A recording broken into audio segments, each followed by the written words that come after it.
हरि ओम।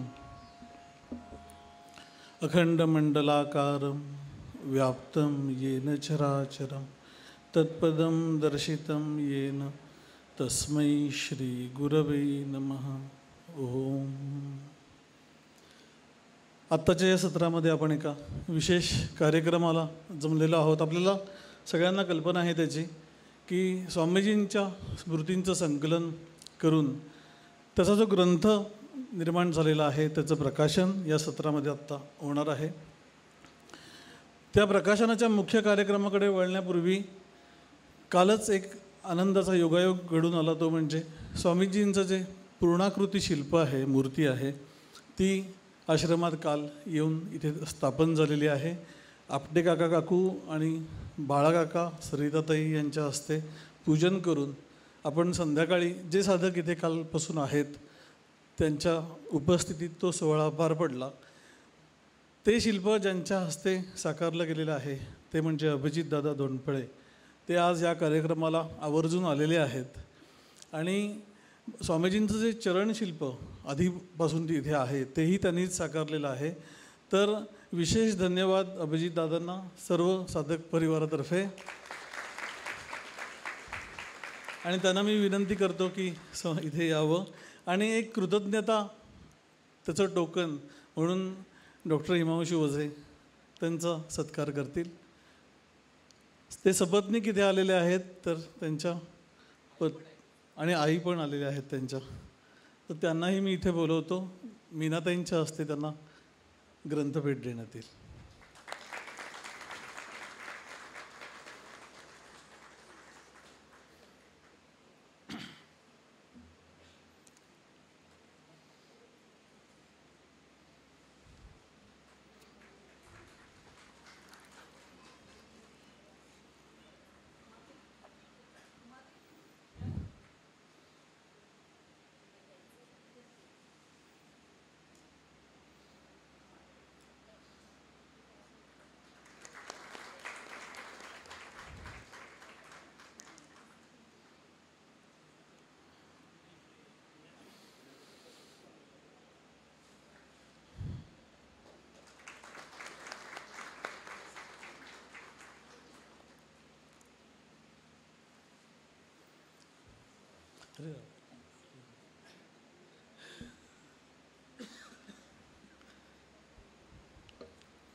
स्वामीजींच्या या स्मृतिग्रंथाचं प्रकाशन सर्वांनी म्हणजे आपल्यापैकी बहुतेक जणांनी त्याच्यामध्ये स्वामीजींच्या आठवणी दिलेल्या आहेत की मोठा काळ सहवासाचा स्वामींबरोबरचा सगळ्यांना मिळालेला आहे। ते पुण्यातली लोक असोत की ज्यांना पूर्वी आम्ही खूप भाग्यवान समजायचो आणि त्याच्यानंतर आम्ही पण पुण्यात दाखल झालो आणि अनेक प्रकारे त्यांच्याकडनं पाहणं, त्यांच्याकडून शिकणं हा एक मोठा आनंददायक अनुभव आपल्या सर्वांनी इथे घेतलेला आहे।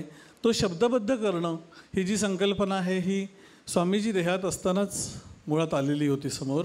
त्यांच्या संमतीने अशा प्रकारच्या आठवणी सगळ्यांकडून घ्याव्यात आणि त्या कुठेतरी संकलित व्हाव्यात, कारण साधारण 25 वर्षाच्या स्वामीजींच्या या एका प्रकारे झंझावती म्हणता येईल अशा प्रकारच्या कार्यशैलीमध्ये अनेक प्रकारचे साधक, अनेक प्रकारचे लोक वेगवेगळ्या गावांमध्ये, परदेशामध्ये त्यांना भेटले आणि वेगवेगळ्या स्मृती त्यांच्या त्यांच्या ठिकाणी आहेत की ज्या एका व्यक्तीला कोणाला माहिती नाही आहेत। अशा प्रकारे स्वामीजी असताना एकदा मला असं म्हणाले होते की किती प्रकारचे लोक माझ्याशी संबंधित आहेत हे फक्त मलाच माहिती आहे।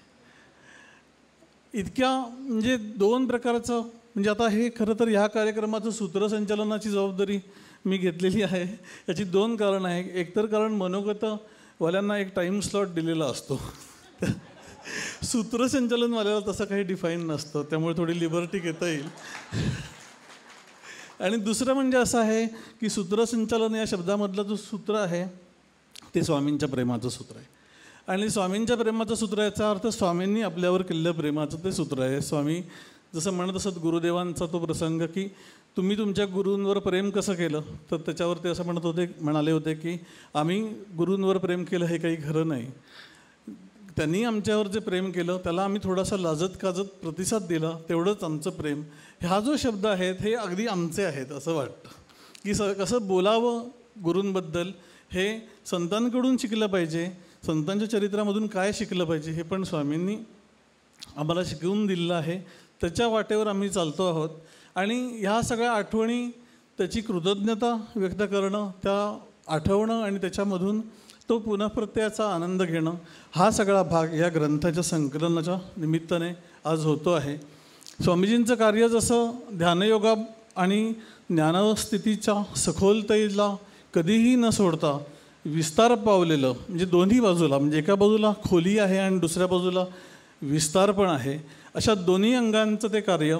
आणि या सगळ्या त्यांच्या अतिशय बिझी शेड्यूलमध्ये पण प्रत्येक व्यक्तीला प्रतिसाद देत जाणं, त्याच्या भावाला अगदी एक क्षणभर का असेना, पण त्या व्यक्तीमधलं आणि स्वामींमधलं इंटरॅक्शन हे त्यांच्या दोघांमध्येच असायचं. हे सगळ्यांनी आपण अनुभवलेलं आहे की एका बाजूला कार्याचा झपाटा आहे, पण कार्यामध्ये मग लोकांना वेळ द्यायला वेळ नाही, अशा प्रकारे न होता प्रत्येकाला त्याच्या पातळीवर जाऊन इंटरॅक्ट करणं, त्याच वेळेला कार्याचा पण विस्तार करणं, असं एक अतिशय वैशिष्ट्यपूर्ण कार्याची पद्धत किंवा स्वरूप स्वामीजींचं होतं.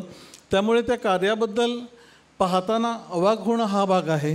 त्याच्याबरोबर ते माझे स्वामी हे जो फील प्रत्येकाच्या मनात येत गेला, त्याचं या आठवणींमध्ये संकलन झालेलं आहे. आणि ते आवाहन झाल्यानंतर कित्येक वेळेला काय लिहू, इथपासून सुरुवात होऊन आता काय लिहू इथपर्यंत सगळ्यांची अवस्था आली. आणि त्या आठवणी संकलित होत गेल्या, अजूनही होत आहेत. आणि त्याच्यामध्ये संकलन झालेल्या आठवणींचं संपादन करणं, ते एडिट करणं. कारण प्रत्येकाला मला स्वामी भेटले, ते माझ्याशी काय बोलले, त्यांनी मी केलेला चहा छान म्हटला, इथपासूनच्या त्या आठवणी आहेत. पण ज्यावेळेला त्या ग्रंथबद्ध होत आहेत त्यावेळेला मोठ्या साधक समाजापर्यंत ते जाणार आहेत. ह्याचं भान ठेवून वैयक्तिक आठवणी आणि त्याच्याबरोबरमधून रिफ्लेक्ट होणारं स्वामींचं व्यक्तिमत्व आणि त्याच्याबरोबर एक सत्पुरुष म्हणून साधक समाजाला काय घेता येईल त्यांच्या शिकवणुकीतून, त्यांच्या वागणुकीतून, ह्या सगळ्याचा बॅलन्स सांभाळत त्या आठवणी एकत्रित करणं, त्या सुसूत्रपणे मांडणं, हे एक मोठं काम या सगळ्या टीमने केलेलं आहे. तर मुख्य प्रकाशन होण्यापूर्वी ह्या एकूण आठवणीच्या संकलनामध्ये आणि त्यांच्या संपादनामध्ये ज्यांनी महत्त्वाचं काम केलेलं आहे ते बाके काका इथे आलेले आहेत. तर त्यांना मी अशी रिक्वेस्ट करतो की त्यांनी आपलं मनोगत मांडावं. हरिओम. आज गजानन दादा सूत्रसंचलनाला असल्यामुळे लोक बहुतेक म्हणतील मनोगत राहू द्या, सूत्रसंचलन चालू राहू द्या. पण मी सांगतो मला जे सांगायचं आहे. ओम श्री माधवानंदाय नमः.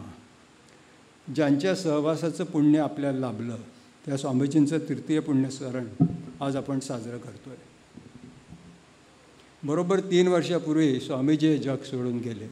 त्या क्षणापासून त्यांचा सहवास संपला आणि फक्त स्मरण सुरू राहिलं. त्याच स्मरणाला मूर्तरूप देणारा साधकांनी पाठवलेल्या स्वामीजींच्या आठवणीचा ग्रंथ आज प्रकाशित होतो आहे. खरं म्हणजे स्वामीजी हयात असतानाच या ग्रंथनिर्मितीची बीजं पेरली गेली होती. त्यावेळी वंदनाताई रानडे बरेचदा स्वामीजींकडे त्यांच्या सेवेसाठी येत असत. साधारण ऑक्टोबर 2020च्या सुमारास वंदनाताई, मीनाताई व गायत्रीताई सेवक यांचे अशा प्रकारच्या ग्रंथाविषयी प्रथम बोलणे झाले व त्यावर त्यांचे थोडेफार कामही सुरू झाले होते. नंतर काही दिवसांनी हा विषय स्वामीजींच्या कानावर घालायचा म्हणून एकदा स्वामीजींना वंदनाताई म्हणाल्या होत्या की साधकांकडून तुमच्या आठवणी मागवाव्या.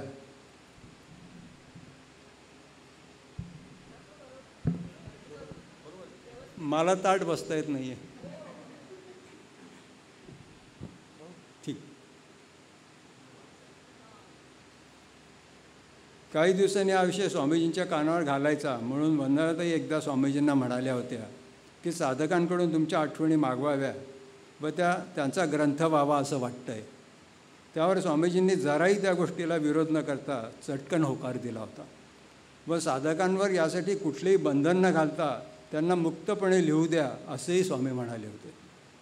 आणि मग 2021 पासून आजतागायत साधकांकडून येणाऱ्या आठवणींचा मनोगतांचा अखंड ओघ सुरू झाला. हा ओघ म्हणजे एखाद्या कारखान्यात येणाऱ्या रॉ मटेरियलच्या ओघासारखा होता.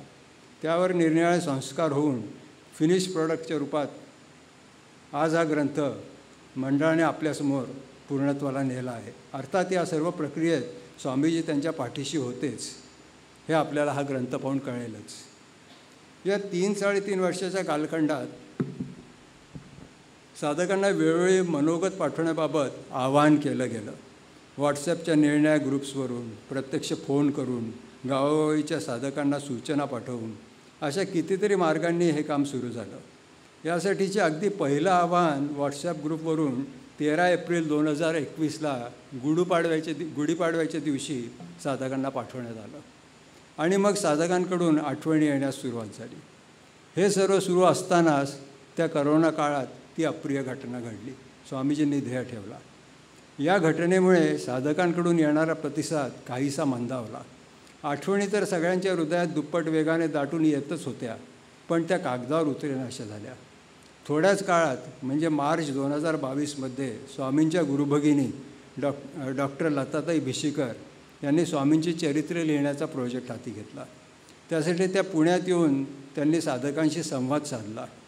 डॉक्टर लताताईंशी बोलताना बऱ्याच साधकांचा असा समज झाला की स्वामींच्या आठवणींचे मनोगत आता वेगळे पाठवण्याची गरज नाही, चरित्रासाठीच्या मुलाखती या बहुतात त्यासाठीच होत्या. मग त्यामुळे मनोगतासाठीचा पाठपुरावा साधकांकडे परत सुरू करावा लागला. दिवसेंदिवस संपादन मंडळाच्या टीमचं सातत्य, चिकाटी आणि कौशल्य पणाला लागत होतं. एक विचार असा येऊन गेला की स्वामी तर आपल्या सर्व साधकांच्या हृदयात नित्यच वास करून असतात. त्यांच्या आठवणी तर आपल्या मनात सततच रुंजी घालत असतात. मग त्या कागदावर उतरायला एवढा वेळ का लागावा?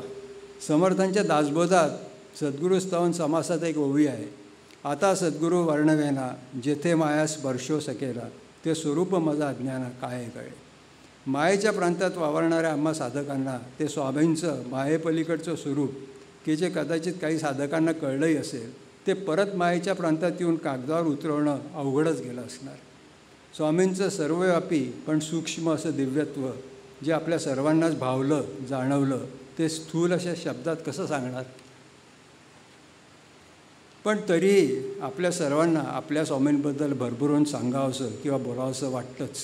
त्यामुळे साधकांकडून प्रतिसाद येणं सुरूच होतं आणि त्यांना वेळोवेळी आवाहन करणंही सुरूच होतं.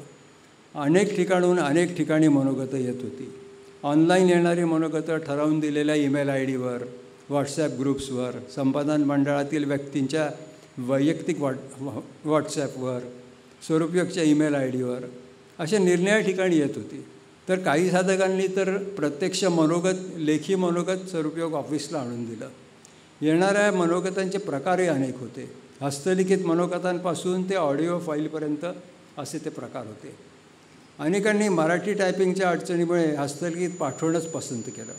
या सर्व हस्तलिखित मनोगतांचे टायपिंगचे काम परत करावे लागले. काही टेक्निकल अडचणींमुळे PDF फाईल पुढे चालणार नव्हती. त्यामुळे या मनोगतांची ओपन फाईल साधकांकडून परत मागवावी लागली किंवा ते मनोगत टाईप करावे लागले. पुस्तकाच्या छपाईसाठी प्रत्येक मनोगत ओपन फाईल प्रकारात ऑनलाईन उपलब्ध करून देणं गरजेचं होतं. आता वाचताना आणि ऐकतानाच हे इतकं बोरिंग वाटतं आहे, तर हे काम किती अवघड झालं असेल. संपादन मंडळाचं यात आणखी काय काम होतं? प्रत्येक मनोगत वाचून त्यात दुरुस्तीचाही भाग होताच.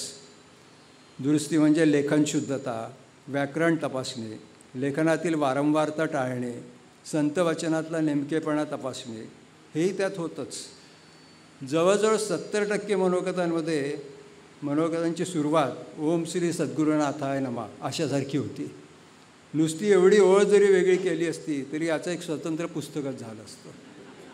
तसंच साधारण 50% मनोगतांमध्ये स्वामींनी केलेल्या कॉफीचं किंवा स्वयंपाकघरात काहीतरी केल्याचं असं वर्णन होतं. ते सर्व जर असंच ठेवलं तर तोही प्रकार तसाच झाला असता. हे सगळं कमी करणं गरजेचं होतं. त्यामुळे संपादनाचं काम तसं जिकिरीचंच होतं. साधकाच्या लिखाणातला स्वामींबद्दलचा भाव सांभाळायचा, त्यांची लेखनशैली सांभाळायची, शिवाय प्रत्येक मनोगतात काहीतरी नाविन्य असेल याची खबरदारी घ्यायची. म्हणजे नाविन्य नसेल ते काढून टाकलं आहे असं नाही. ही तारेवरची कसरतच होती. एखाद्या विस्तीर्ण फुलांच्या बागेतली फुलं काढून त्याचा सुंदर गुच्छ तयार केल्यावर त्याच्या सौंदर्यात आणखी भर घालण्यासाठी पानाफुलांना थोडी कात्री तर लावावीच लागणार ना. तसेच या साधकांच्या मनोगतरूपी पुष्पांचा हा ग्रंथरूपी गुच्छ साकारताना केलेल्या संपादनाचं कसं ही एक प्रकारचं कात्रणच होतं. हे आपल्याला हा ग्रंथ पाहून दिसूनच येईल. साधकांच्या मनोगतातून स्वामींच्या स्वभाव वैशिष्ट्यांचे, दिनक्रमाचे व साधनेच्या नियमितपणाचे विविध पैलू सर्वांपर्यंत पोहोचावे व त्यातून सर्वांनाच प्रेरणा मिळावी हा हेतू यामागे होता. प्रत्येक साधकाच्या मनोगतातून आपले स्वामी आपल्याला जास्त कळत जाणार होते. अगदी अलीकडे म्हणजे फेब्रुवारी महिन्यात करण्यात आलेल्या आव्हानात ज्या साधकांची मनोगती आली आहेत त्यांची यादी नावाच्या अद्याक्षराच्या क्रमाने लावून सर्वांना पाठवली गेली. आणि साधकांनी मनोगत पाठवूनही जर त्या यादीत त्यांचं नाव नसेल तर स्वतंत्रपणे परत त्या साधकांची मनोगतं मागवली गेली. आता ही मात्र लागू पडली आणि सर्वांनाच हा विश्वास वाटू लागला आहे की स्वामींच्या आठवणीच्या ग्रंथाचं खरंच काहीतरी काम सुरू आहे. संपादन मंडळाचं हे चातुर्य कामी आलं आणि मनोगतांचा नवा ओघ परत सुरू झाला. त्याचा फडशा पाडायला अर्थात टीम सज्ज होतीच. संपादन मंडळाच्या टीममध्ये मुख्यतः मीनाताई, गायत्रीताई, वंदनाताई या प्रमुख संपादन करत होत्या. त्यांना मदत म्हणून श्वेता प्रधान, प्रियदर्शिनी पुरोहित व मी हे आम्ही अगदी बेसिक संपादन करत होतो. असे हे काम संपादनाचं होतं. जयंत आपटे काका गावोगावच्या साधकांना आठवण करण्यासाठी पाठपुरावा करत होते. स्वाती दामले व अबोली खांजोडे या टायपिंग टीमच्या लीडर होत्या. एकंदरीतच टायपिंगचं काम खूप होतं. त्यामुळे या टीममध्ये या दोघींशिवाय निलिमा नाईक, अरुणा कुंटे, वासंती देशपांडे, पणशीकर काका, माधुरी प्रधान, विनाया परांजपे, वर्षा अवधूत, केदार मुनीश्वर, हेमा वेणुगोपाल तसेच अर्चना तांबे यांनी काम सांभाळलं. शीतल भालेराव या आर्टिस्ट म्हणून काम बघत होत्या. आता कुठलाही मोठा प्रोजेक्ट जेव्हा पूर्णत्वाला जातो तेव्हा त्याच्या यशात त्या प्रोजेक्टसाठी सर्वस्व पणाला लावून काम करणाऱ्या व्यक्तीचा सिंहाचा वाटा होता असं आपण म्हणतो. तसे या प्रोजेक्टमध्ये गायत्रीताई सेवक यांनी सुरुवातीपासून जे काही कष्ट घेतले त्यामुळे त्यांच्या बाबतीत आपल्याला येथे असेच म्हणता येईल. पण त्यांचा यात सिंहाचा वाटा होता असे मी म्हणणार नाही, तर त्यांचा यात 10 सिंहांचा वाटा होता असेच मी म्हणेन. गायत्रीताई स्वतःबरोबर ज्ञानप्रबोधिनीची शिस्त घेऊन आल्या व त्या शिस्तीला त्यांनी अपार कष्टाची जोड दिली. ग्रंथनिर्मिती व संपादनाचा त्यांचा अनुभव, कम्युनिकेशन स्किल्स, कामाचे नियोजन व प्रसंगी मनोगतांचा पाठपुरावा करताना साधकांशी व्यक्तिशः संवाद साधणे या सर्वच बाबतीत त्यांनी अतुलनीय अशी कामगिरी बजावली व आज ग्रंथ नावारूपाला आणला. याबद्दल त्यांचे विशेष कौतुक व अभिनंदन.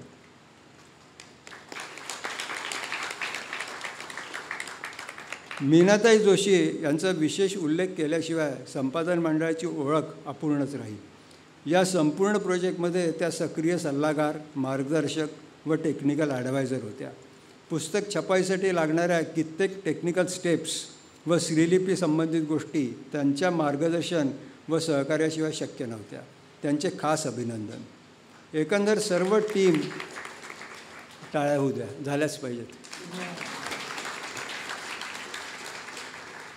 एकंदर सर्व टीमने केलेल्या उत्कृष्ट टीमवर्कबद्दल सर्वांचेच अभिनंदन.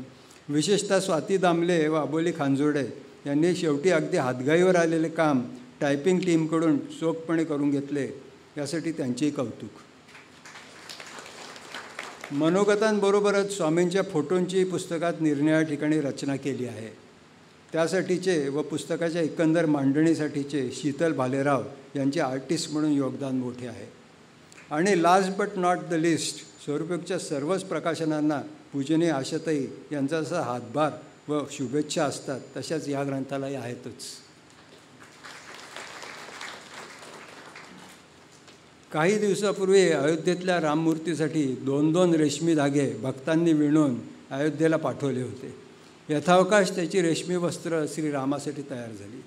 तसेच धाग्याप्रमाणे अनेक मनोगतांतून साधकांचा भाव येऊन पोचला आणि स्वामींच्या रेशमी स्मृतिगंधाने पावन होऊन त्यांच्या स्मृतिदिनी ग्रंथरूपाने तो आज आपल्याला उपलब्ध झाला. आता या ग्रंथाच्या निमित्ताने नव्याने आपलं स्वामींची हितगुज होणार आहे. आपल्या घराघरात असणाऱ्या त्यांच्या फोटो फ्रेममधून स्वामीजी दिवाणखान्यात आपल्यासमोर येऊन बसणार आहेत, डायनिंग टेबलवर बसणार आहेत, अगदी आपल्याबरोबर कॉफी पण घेणार आहेत. त्यांचा हा आपल्याबरोबरचा सहवास असाच नित्य राहू दे, म्हणजे त्यांनी दाखवून दिलेला साधना मार्ग आम्ही कधीच विसरणार नाही, अशी त्यांच्याच चरणी प्रार्थना करून हे बोलणं थांबवतो. हरी ओम.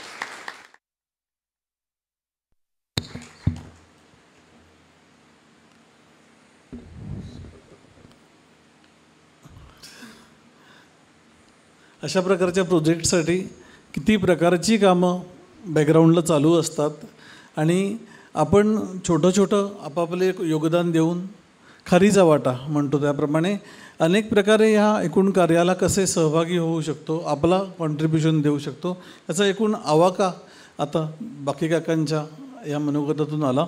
आजच्या या कार्यक्रमासाठी ज्यांची विशेष उपस्थित आहेत त्या व्यक्तींची नावं फक्त मी सर्वांना माहीत व्हावीत म्हणून घेतो आहे. एक म्हणजे स्वामीजींचे बंधू मुकुंद काका नगरकर सपत्नीक आज इथे या कार्यक्रमासाठी म्हणून आलेले आहेत आणि त्यांच्याबरोबर स्वामीजींच्या भगिनी विद्याताई पाठक आणि त्यांचे यजमान हेही विशेष म्हणून या कार्यक्रमाला आलेले आहेत.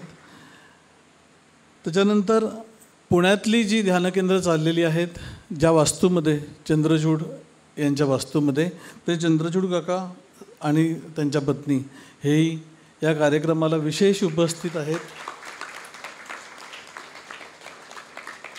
स्वामीजी देहात असल्यापासून त्यांनी सुरू केलेली ती केंद्र आजही म्हणजे ऑनलाईन स्वरूपात चालणारी, ऑफलाईन स्वरूपात चालणारी, ही या वास्तूतच मोठं सहकार्य या कार्याला चंद्रचूड काका आणि काकांचं. त्याबरोबर मीराताई आणि वासुदेवराव पणशीकर हे पण विशेष उपस्थिती आज त्यांची आहे. आणि स्वामीजींचे अनेक स्नेही मित्र आणि आप्तेष्ट हेही या कार्यक्रमाला आज विशेष म्हणून इथे उपस्थित आहे. या सर्वांचं मी स्वागत करतो या समारंभामध्ये. आणि बाकी काकांनी आता ज्याप्रमाणे ह्या एकूण संकलन ह्या कामाचा एकूण आवाका आपल्यापुढे मांडला, तर जी ग्रंथ प्रकाशन समिती हे सगळं ऑर्गनाईज करत होती आणि त्याच्यामधून हे सगळं काम आज व्यक्तरूपामध्ये आलेलं आहे. त्यांची प्रतिनिधी म्हणून गायत्रीताई सेवक यांना मी विनंती करतो की त्यांनी आपलं मनोगत मांडावं. हरिओम. गजानन दादा शेजारी बसलेले असल्यामुळे निर्विघ्नं कुरु मे देव सर्व कार्येषु सर्वदा. मगाशी अनुभव घेतला प्रत्यक्ष म्हणून बोलले हे वेबसाईट लॉन्चिंगच्या वेळेला. आदित्य आणि गायत्री पोचतायत की नाही दोघांच्या तब्येतींचे प्रश्न, पण ते पोचले. कार्यक्रम वेळेवर झाला, व्यवस्थित झाला. गायत्री उत्तम बोलली. अतुलदादांच्या हस्ते वेबसाईटचं लॉन्चिंग झालं. त्यामुळे स्वामीजी तर आहेतच, त्यांच्या छायेखाली सगळं चालू आहे. पण त्यांच्या छायेखाली जे वटवृक्ष उभे राहिलेत त्यांच्या उपस्थितीमध्ये खरोखरीच निर्विघ्नं करू मे देव सर्व कार्येषु सर्वदा. पूजनीय स्वामीजींना मनोभावे प्रणाम करून सुरुवात करते. आज इथे ज्यांची उपस्थिती हवी होती त्या पण नाही आहे, त्या आपल्या सगळ्यांच्या आदरणीय प्रेमाच्या आशाताई. स्वामीजींचे भारतातील 4 आदरणीय उत्तराधिकारी. आणि आजच सकाळी मी श्रीरामदादा आणि शैलेशदादांना मेसेज केला की तुम्ही इथे आहात असं समजूनच आम्ही कार्यक्रम करणार आहोत. अमेरिकेत असलात तरी तुमची उपस्थिती इथे आहे, त्यामुळे त्यांची पण आठवण. स्वामीजींचे सर्व उपस्थित नातेवाईक व मित्रपरिवार आणि स्वरूपयोगच्या स्थापनेपासून विविध प्रकारे योगदान करून ज्यांनी स्वामी आशाताईंना साथ दिली असे सगळे ज्येष्ठ आज इथे उपस्थित आहेत. प्रत्येकाचं नाव घेत नाही मी, कारण कुणाचं चुकून राहून गेलं तर गडबड होऊ नये म्हणून. आणि बाकी सगळे साधक बंधू भगिनी या सगळ्यांना सादरचं प्रेम नमस्कार. आणखी एक महत्त्वाची अनुपस्थिती जाणवते आहे ती म्हणजे श्रीकांत काका किंवा बाबू काका देसाई. त्यांची फार इच्छा होती कार्यक्रमाला उपस्थित राहण्याची, पण ते अमेरिकेत आहेत आत्ता. त्यांनी 2-2, 3-3दा मला मेसेज केला आणि फोनही केले. कुठपर्यंत आलं आहे काम, तुमचं जोरात चालू असेल, मला वाचायची खूप उत्सुकता आहे, असं सगळं म्हणून झालं त्यांचं. खरं म्हणजे मी असायलाच पाहिजे पण नाही येऊ शकत असं सगळं ते बोलले. तर त्यांची पण आठवण काढून पुढे जाते. गजाननदादांनी मगाशी सांगितलं की मनोगतांना पेळाची बंधनं असतात, पण मी त्यांच्याकडनं आधीच थोडीशी लांबवून घेतलेली आहे माझी मर्यादा, तर मी ती थोडीशी पुढे नेणार आहे. हे मनोगत या ग्रंथाचं प्रयोजन सांगण्यासाठी, ग्रंथनिर्मितीची काही कथा सांगण्यासाठी, काही स्पष्टता देण्यासाठी, काही प्रांजळ कबुली देण्यासाठी, काही ऋण व्यक्त करण्यासाठी आणि अखेर सगळं काही स्वामीचरणी अर्पण करण्यासाठी. बाके काकांनी ज्या नावांचा उल्लेख त्यांच्या मनोगतात केला त्या संपूर्ण संपादन समितीचं हे मनोगत आहे, माझ्या एकटीचं नक्कीच नाही. ग्रंथाचं प्रयोजन काय होतं तर स्वामींचं व्यक्तिमत्व सर्वांसमोर यावं. प्रत्यक्ष प्रयोजनाच्या कारणापर्यंत म्हणजे खुद्द स्वामीजींपर्यंत पोचून तिथून हिरवा कंदील मिळाल्यानंतर ग्रंथनिर्मितीच्या कामाला अधिक जोमाने सुरुवात झाली.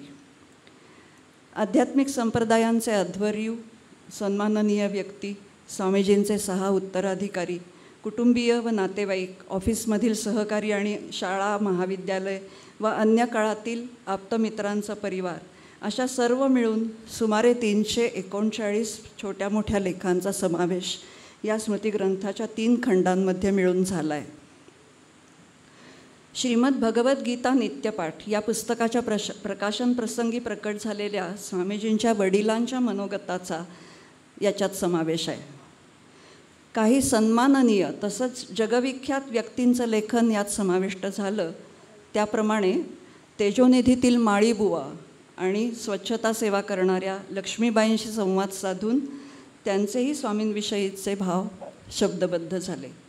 स्वरूप योगाश्रमातील राजू आणि राजेश्वरी यांनीसुद्धा त्यांचं छोटंसं हृदय लेखन पाठवलं.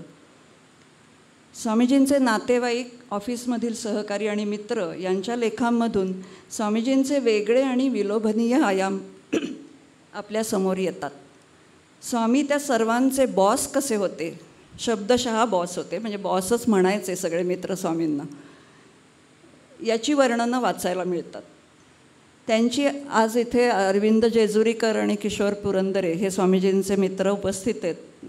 अरविंद जेजुरीकरांची मोठी मुलाखत या ग्रंथात आहे पहिल्या खंडामध्ये, ती अवश्य वाचावी अशी. स्वामीजींची आध्यात्मिकता त्यांच्या त्यावेळच्या सर्व वर्तनातूनही ठिकठिकाणी प्रकट झालेली दिसते.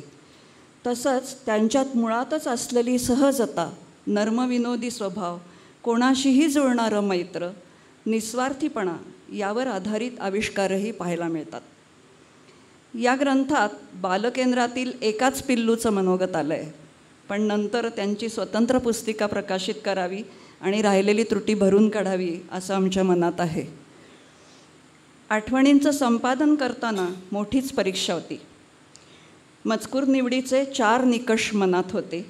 पहिला महत्त्वाचा निकष होता स्वामींचे पैलू उजेडात येणं. स्वामींच्या सहवासाने किंवा त्यांच्याकडून श्रवण केल्यामुळे, अनुग्रह घेऊन साधना केल्यामुळे माझ्यात काय बदल झाला, हा दुसरा निकष. तिसरा निकष होता कोणाच्याही लेखनातील बाकीच्या सर्व साधकांनाही उपयुक्त होईल असा भाग निवडणं. आणि चौथा निकष होता साधनेसाठी उपयुक्त भाग निवडणं. संपादनाच्या जोडीने शुद्धता तपासणं आणि प्रत्येकाच्या मूळ लेखनशैलीला धक्का न लावता भाषेत किंवा वाक्यरचनेत व्याकरणदृष्ट्या योग्य बदल करणं असं कामही झालं. संपादनात काही त्रुटी राहिल्या असतील तर त्याचं अपश्रेय आमच्याकडे आहे. कोणालाही दुखावण्याचा किंवा कोणताही मजकूर हेतुपुरस्सर गाळण्याचा उद्देश नक्कीच नव्हता. जागेची मर्यादा सांभाळणं निश्चितपणे गरजेचं होतं. तरीही अपेक्षेपेक्षा हा स्मृतिग्रंथ 3 खंडांचा, सुमारे 950 पृष्ठांचा एवढा विस्तृत झाला आहे. एकही लेख वगळायचा नाही आणि स्वामींविषयीचे सर्वांचे भाव जपण्याचा प्रामाणिक प्रयत्न करायचा असं धोरण ठरवलं होतं. एखादं मनोगत आमच्याकडून चुकून छापायचं राहून गेलं असेल तर आमच्याशी अवश्य संपर्क करावा. त्याचाही समावेश नक्कीच 3ऱ्या खंडात करू. स्वामी कृपेने बहुधा संपादनाच्या या परीक्षेत आम्ही उत्तीर्ण झालो असू. खरोखर स्वामीच काम करवून घेत होते. एखाद्या व्यक्तीच्या मनोगतातील कोणता भाग गाळायचा व कोणता ठेवायचा ते योग्य प्रकारे तेच सुचवून देत असत असा भाव आहे. त्यामुळे कोणी आमच्यावर राग धरणार नाही असा विश्वास आहे. मी मला सेव्ह करून ठेवते. प्रारंभी लेख येत राहिले, पण नंतर त्यांचा वेग मंदावला. म्हणून पुन्हा पुन्हा स्वरूपयोगच्या गटांवर आणि काही जणांना व्यक्तिगत आवाहन केलं. काही जणांना तर मी बराच त्रास दिला आहे. इथे पहिल्या वांग्यात बसलेल्या पंकजसह बरीच मंडळी आहेत इथे बसलेली की ज्यांना मी बऱ्यापैकी छळलेलं असेल, पाठवा पाठवा लेखन पाठवा म्हणून. पण तो त्रास दिल्याचा परिणाम झाला हे महत्त्वाचं. मी पंकजला म्हटलं, तू लिहिलं नसतंस तर केवढं नुकसान झालं असतं. कारण स्वामींच्या सहवासात मिळालेले क्षण, स्वामींच्या तोंडचे अनेक उद्गार, आलेले अनेक अनुभव हे आपल्याला सगळ्यांपर्यंत पोचवायचे आहेत. हे डॉक्युमेंटेशन होणं अत्यंत महत्त्वाचं होतं. त्यामुळे एकानेका ज्याला ज्याला सहवास मिळाला आहे, ज्याला ज्याला जे जे मिळालं आहे, आपल्यासाठी नाही सगळ्या जगाला उपलब्ध करून देण्यासाठी येणं महत्त्वाचं आहे. तरी काही जणांच्या बाबतीत सगळ्यात शेवटी उपयोग झाला तो वेगळ्याच गोष्टीचा, ज्याचा उल्लेख बाके काकांनी केला की जी यादी आपण पाठवली त्याच्यानंतर काही जणांना अचानक प्रेरणा मिळाली आणि खात्री पण झाली की आता नक्की येणार ग्रंथ. 3 वर्ष झाली, किती वाट पाहायची आम्ही, असं झालं असेल लोकांना, पण आता येणार ग्रंथ, मग आता लिहायला हरकत नाही असंही वाटलं असेल काही जणांना आणि ते लिहिते झाले. ग्रंथ छपाईला जाण्याआधी शेवटच्या आठवड्यातही काही लेख आले आणि आज मला सकाळी तांबे काका म्हणाले की कुठे गेले हे दोघं, माझ्या मागे बसलेत. दोघं वादकांना पण द्यायची इच्छा आहे. तर मी त्यांना सांगून गेले मगाशी की जरूर पाठवा, आपण 3ऱ्या खंडात त्याचा समावेश करू. 2रा खंड 2 दिवसात छपाईला जाईल आपला. 3रा खंड जायला थोडा अवधी आहे, त्याच्यात आम्ही घालू ते लेख आणि आपण छापू. आता इथे बसलेले ज्यांनी लिहिलं नाही इच्छा होईल त्यांनी लवकर पाठवा तर छापून होईल, नाहीतर संपली संधी. स्वामींच्या योजनेने कोणाला कोणाच्या माध्यमातून कशा प्रकारे संपर्क साधून दिला गेला याच्या कथा खरोखरच सुरस आणि अगम्य आहेत. त्या मी जर इथे सांगायला लागले तर दिवस नाही पूर्ण, म्हणून मी त्यातलं काहीच बोलणार नाही आहे. त्यांना ज्या लोकांना लिहितं करायचं होतं स्वामींना, त्यांना त्यांनी लिहितं केलंच केलं. त्यामुळे आमचा कर्ताभाव आपोआपच निमाला. पण जे अजूनही मौनात आहेत अशा काही जणांना कदाचित हे 3 खंड वाचून प्रेरणा मिळेल अशी आशा करायला जागा आहे. बालकेंद्राच्या पुस्तिकेमध्ये आपण त्यांचा सहभाग करू शकतो, समावेश करू शकतो. ज्यांना अशी प्रेरणा मिळेल त्यांनी अवश्य लेखन पाठवावं. साधकांची मनोगतं वाचताना आम्हाला काय मिळालं याचा विचार करायचा झाला तर अनेक वेगवेगळ्या रूपातले स्वामी दिसले. आपण एका अथांगाचा थांग घ्यायचा प्रयत्न आपापल्या परीने केला आहे असं सगळी मनोगतं वाचताना आणि स्वतःचं मनोगत उमटत असतानाही पदोपदी जाणवत होतं. लांबी, रुंदी, उंची, खोली अशा सर्व मितींच्या पल्ल्याडचं एक व्यक्तिमत्व आपण साक्षात अनुभवलं. त्यांचं बिनशर्त, निरपेक्ष, अमर्याद असं ईश्वरी प्रेम आपण प्रत्येकाने अनुभवलं. या सगळ्यामुळे मनोगतांमधून उमटलेले प्रांजळ, निखळ, निर्मळ, सोज्वळ आणि ऊर्जस्वल असे आविष्कार वाचताना सहजच डोळे पाझरतात. अनेक लेख आत्मपरीक्षणाला उद्युक्त करणारे आहेत. काही मनोगतं विस्तृत आहेत पण अतिशय महत्त्वाची आणि आशयघन आहेत. कालच हिमांशुदादांचा संध्याकाळी फोन झाला. मी त्यांना म्हटलं माझ्या मनात आहे की अशी एक यादी करावी की ही मनोगतं वाचलीच पाहिजेत. बाकीची एक वेळ म्हणजे सगळीच मनोगत आहेत आता अशी आहेत, काही ना एक वाक्य तरी एखाद्या मनोगतात असं आहेच आहे की त्याच्यातनं आपल्याला काहीतरी मिळतं. पण जी मनोगतं टाळताच येणार नाहीत अशी एक यादी करून पाठवावी अशी इच्छा आहे.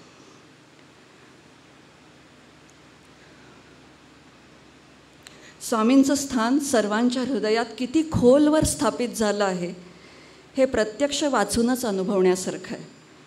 माझे स्वामी हे स्वामींनीच दिलेले शब्द प्रत्येकाच्याच अंतःकरणातून उमटत आहेत. स्वामींचं पूर्ण नवीन रूप आकडावं आणि अवाक किंवा अचंबित व्हावं अशी बरीच ठिकाणं या लेखनांमधून आढळतात. स्वामींनी स्वतःला किती झाकून ठेवलं होतं हे कळतं आणि आपण स्वामींना फारच कमी जाणत होतो असं पुन्हा पुन्हा प्रत्ययाला येत राहतं. त्यांच्या ज्ञानमय स्थितीचे दाखलेही मनोगतांमधून ठायी ठायी वाचायला मिळतात. स्वामीजींच्या तोंडचे अतिशय महत्त्वाचे उद्गार जागोजागी प्रकट झाले आहेत. खरं तर असे उद्गार किंवा स्वामीजींचे काही किस्से यांच्या चौकटी तयार कराव्यात असा विचार सुरुवातीला होता, पण आलेल्या लेखनाचं प्रचंड प्रमाण आणि ग्रंथाच्या संपादनाचं अवाढव्य काम यामुळे ते शक्य झालं नाही. तथापि शक्यतो अशा गोष्टी लक्षवेधक होण्यासाठी ठळक अक्षरात नोंदवण्याचा प्रयत्न केला आहे. या सगळ्या लेखनातून चरित्रापलीकडचे मनामनातून प्रकटलेले स्वामी आपल्यापर्यंत पोचत आहेत आणि अतिशय महत्त्वाचा दस्तऐवज तयार झाला आहे हे विशेष. स्वामीजींच्या या बृहत्तर चरित्राच्या जोडीने त्यांनी सांप्रदायिक कार्याची धुरा ज्यांच्यावर सोपवली,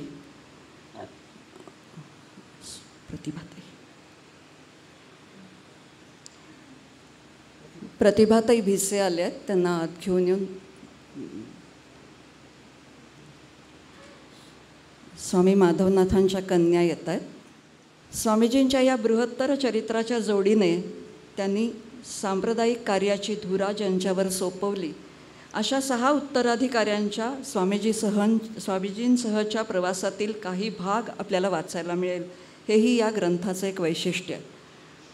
सर्वांनीच खूप सविस्तर लिहिलं आहे असं नाही आणि सर्वच प्रकट केलं आहे असंही नाही. तथापि अशा व्यक्तींची निवड होते तेव्हा त्या व्यक्ती कोणती वाट चालून आलेली असतात याबद्दल जाणून घेण्याची आपली उत्सुकता काही प्रमाणात तरी शमायला नक्कीच मदत होईल.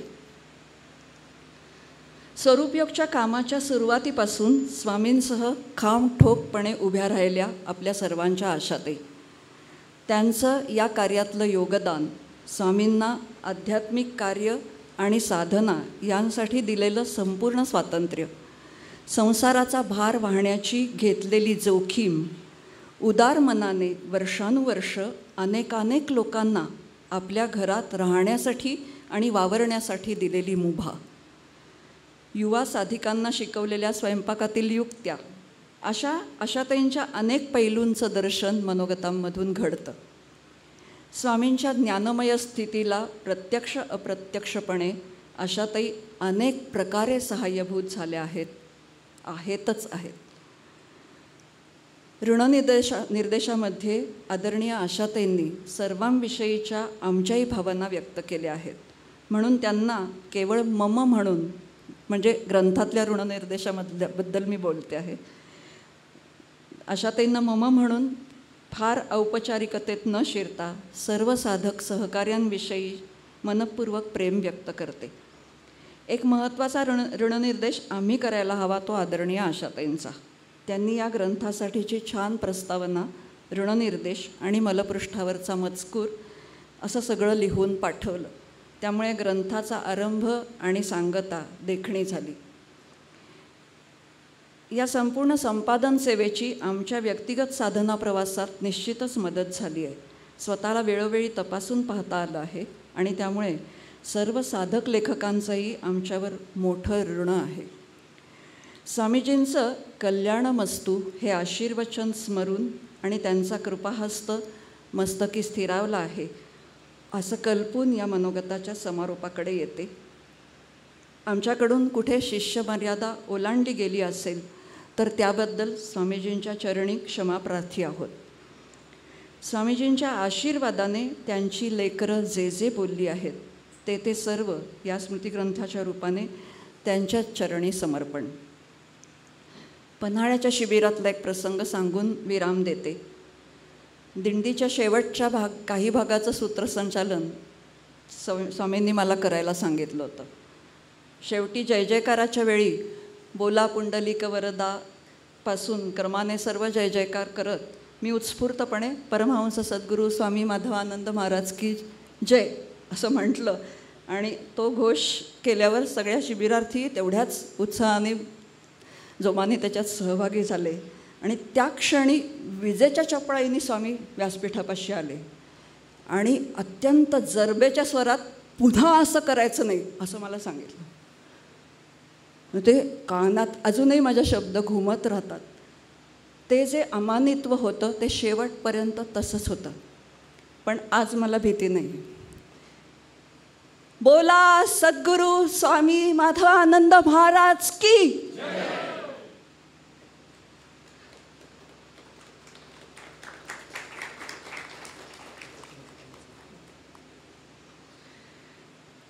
ग्रंथ प्रकाशनासाठी मी विनंती करते गजानन दादा, हिमांशू दादा आणि मंदार दादा या तिघांनी पुढे यावं. तसंच स्वामीजींना त्यांचे संशोधक, शास्त्रज्ञ, गृहस्थ, साधक आणि सद्गुरुपदस्थ संत अशा सगळ्या फेजेसमध्ये ज्यांनी पाहिलं ते त्यांचे सखे प्रमोद दादा, त्यांना पण मी विनंती करते त्यांनी पुढे यावं. आणि स्वामीजींचे बंधू आणि भगिनी यांनाही मी विनंती करते की त्यांनी प्रकाशनासाठी पुढे यावं. गजानन दादांच्या हातात खंड 1, खंड 2 हिमांशू दादांच्या हातात, खंड 3 मंदार दादांच्या हातात, खंड 1 प्रमोद दादांच्या हातात, खंड 2 मुकुंद दादांच्या हातात आणि खंड 3 विद्याताई पाठकांच्या हातात.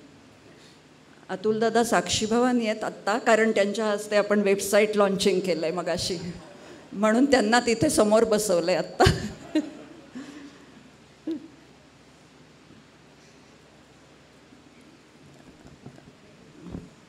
त्यांनी सगळ्यांनी प्रकाशन करावं अशी मी विनंती करते.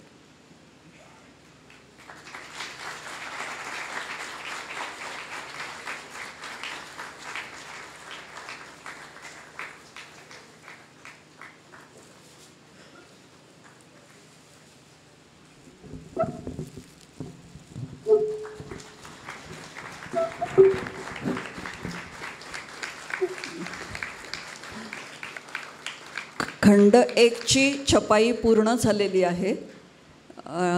तो आज इथे विक्रीला बाहेर लॉनवरती वेगळा काउंटर आपण लावणार आहोत, तिथे उपलब्ध आहे विक्रीसाठी.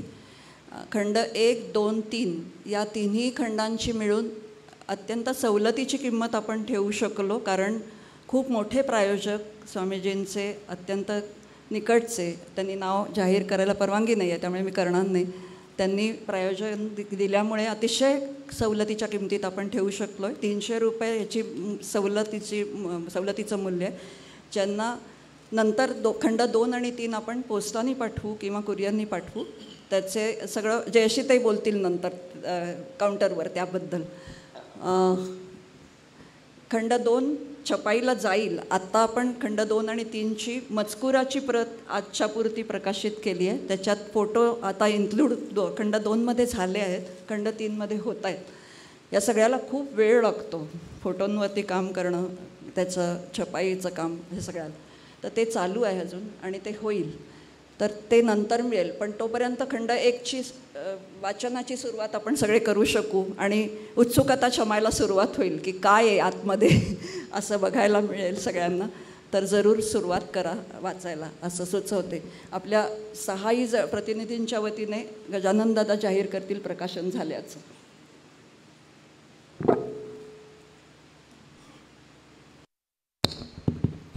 हरिओम.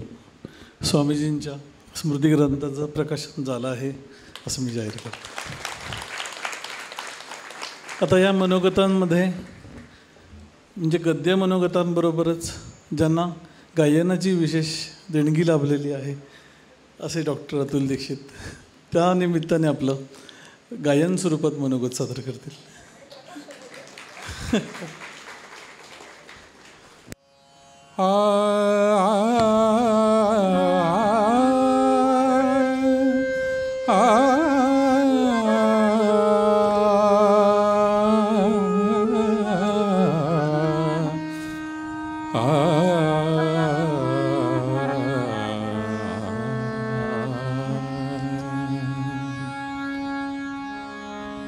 दीन दयाळा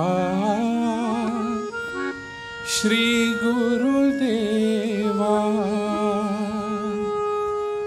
दीन दयाळा श्री गुरुदेवा, दीन दयाळा गुरुदेवा श्रीधरा वरदा श्रीधरा वरदा महाराजया सहक महाराजया सुखद सदा तू महाराजया सुखद सदा तू स्वस्वरूपानंदा दीनदयाया श्री गुरुदेवा दीनदयाया श्री गुरुदेवा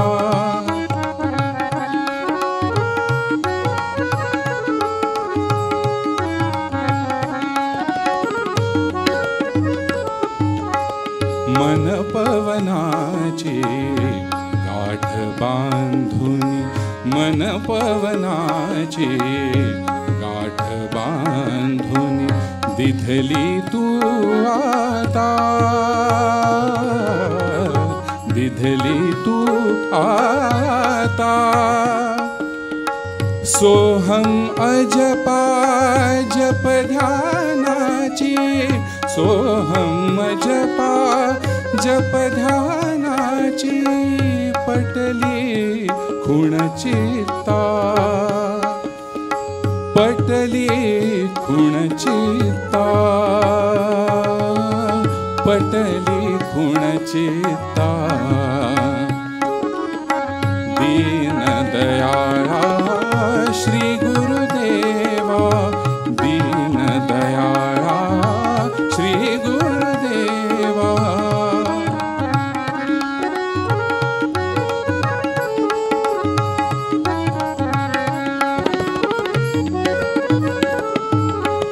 प्रसन्न मन हे गगनी रिघता सहज चितन्मयता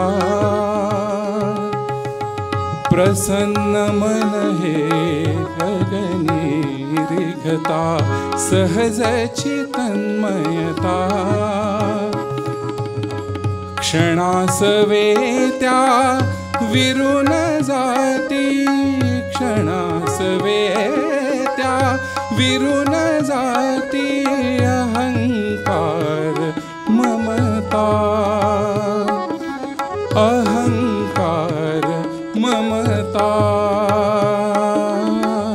अहंकार ममता दीनदयाळा श्री गुरुदेवा दीनदयाळा श्री गुरुदेवा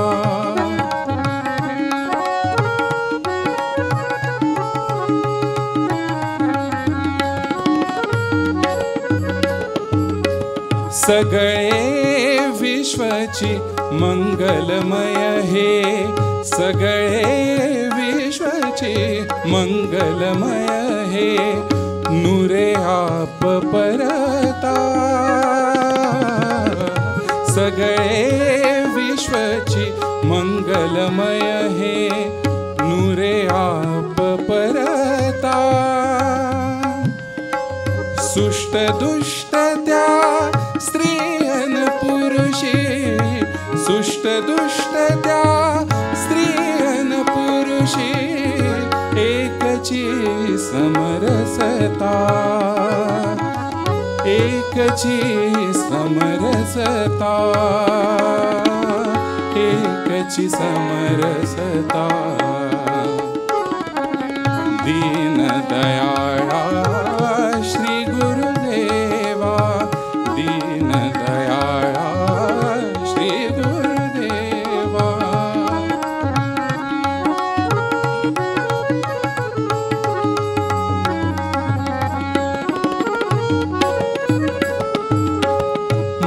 माधवासया करुणी पूर्ण तू माधवासया करुणी पूर्ण तू ठेवीसी कर माथा ठेवीसी कर माथा माधवासया करुणी पूर्ण तू ठेवीसी कर माझा कृपा प्रसादे तुझी आजाई कृपा प्रसादे तुझी आजाई दिगंतरा चिंता दिगंतरा चिंता दिगंतरा चिंता दीन दयाळा श्री गुरुदेवा दीन दयाळा श्री गुरुदेवा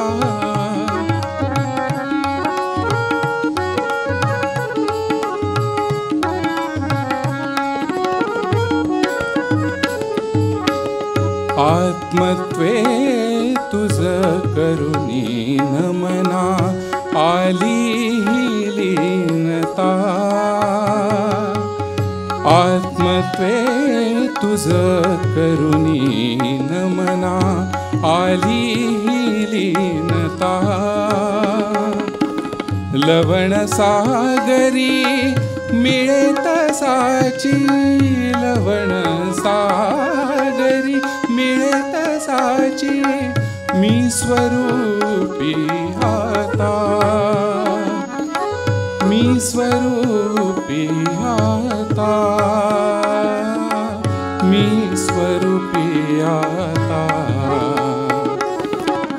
दीन दयाळा श्री गुरुदेवा दीन दयाळा श्री गुरुदेवा श्रीधरा वरदा श्रीधरा वरदा महाराजया सुखद सदा तू महाराजया सुखद सदा तू स्वस्वरूपानंदा दीन दयाळा श्री गुरुदेवा दीन दयाळा श्री गुरुदेवा दीन दयाळा श्री गुरुदेवा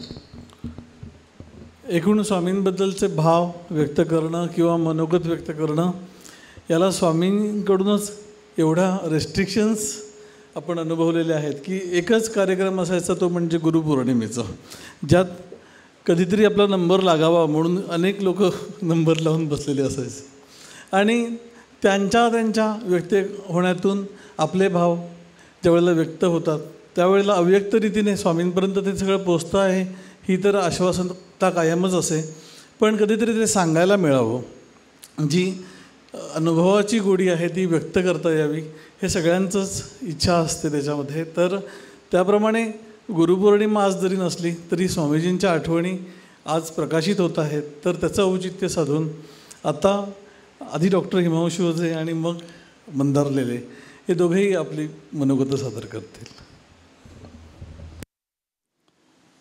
यस्य स्मरणमात्रेण चित्तं भवति निर्मलं स्वामी समाधवानन्दो नित्यं वसति मे हृदि. हरि ओम.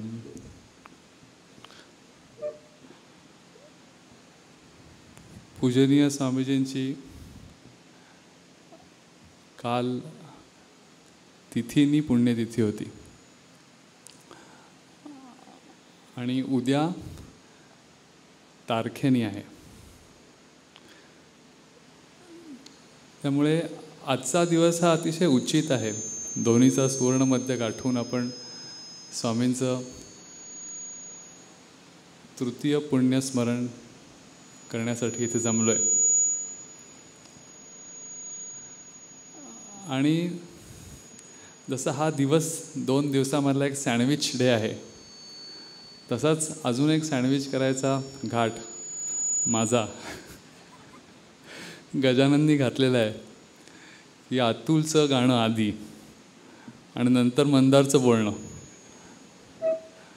आणि याच्यामध्ये मनोगत खरं सांगायचं तर लिस्टमध्ये मी नंतर होतो बरं का.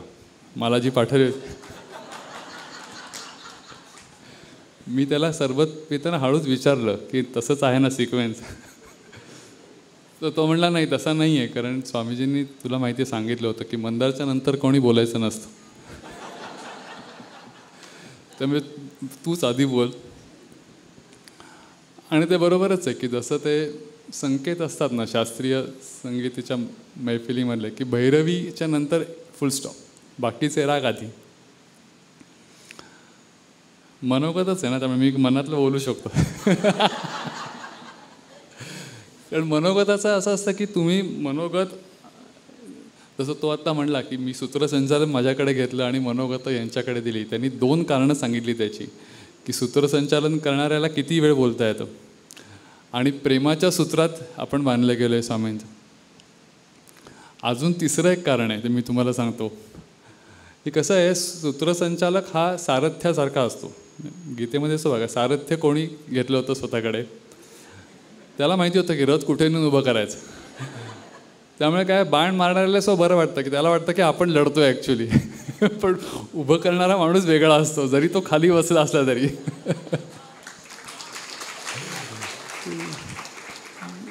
त्यामुळे मनोगत असं म्हटलं की मनामध्ये येणारे विचार, आणि मन हे कसं आहे तुम्हाला माहिती आहे की अक्षरशः एखाद्या चौकात उभं राहिल्यासारखं वाटतं मनोगत.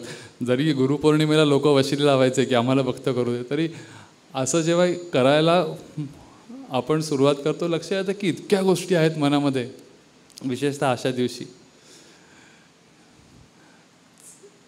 चौकावरनं आठवलं, पुण्यात सध्या काही नवीन वाक्प्रचार लोकांच्या मध्ये मी ऐकले की आयुष्याचा नवले चौक होणं. म्हणजे काय की सतत संकट येत राहणं, किंवा चांदणी चौक होणं म्हणजे सतत कन्फ्यूज असणं, किंवा पुणे विद्यापीठ चौक होणं म्हणजे काही झालं तरी सुधारणा न होणं.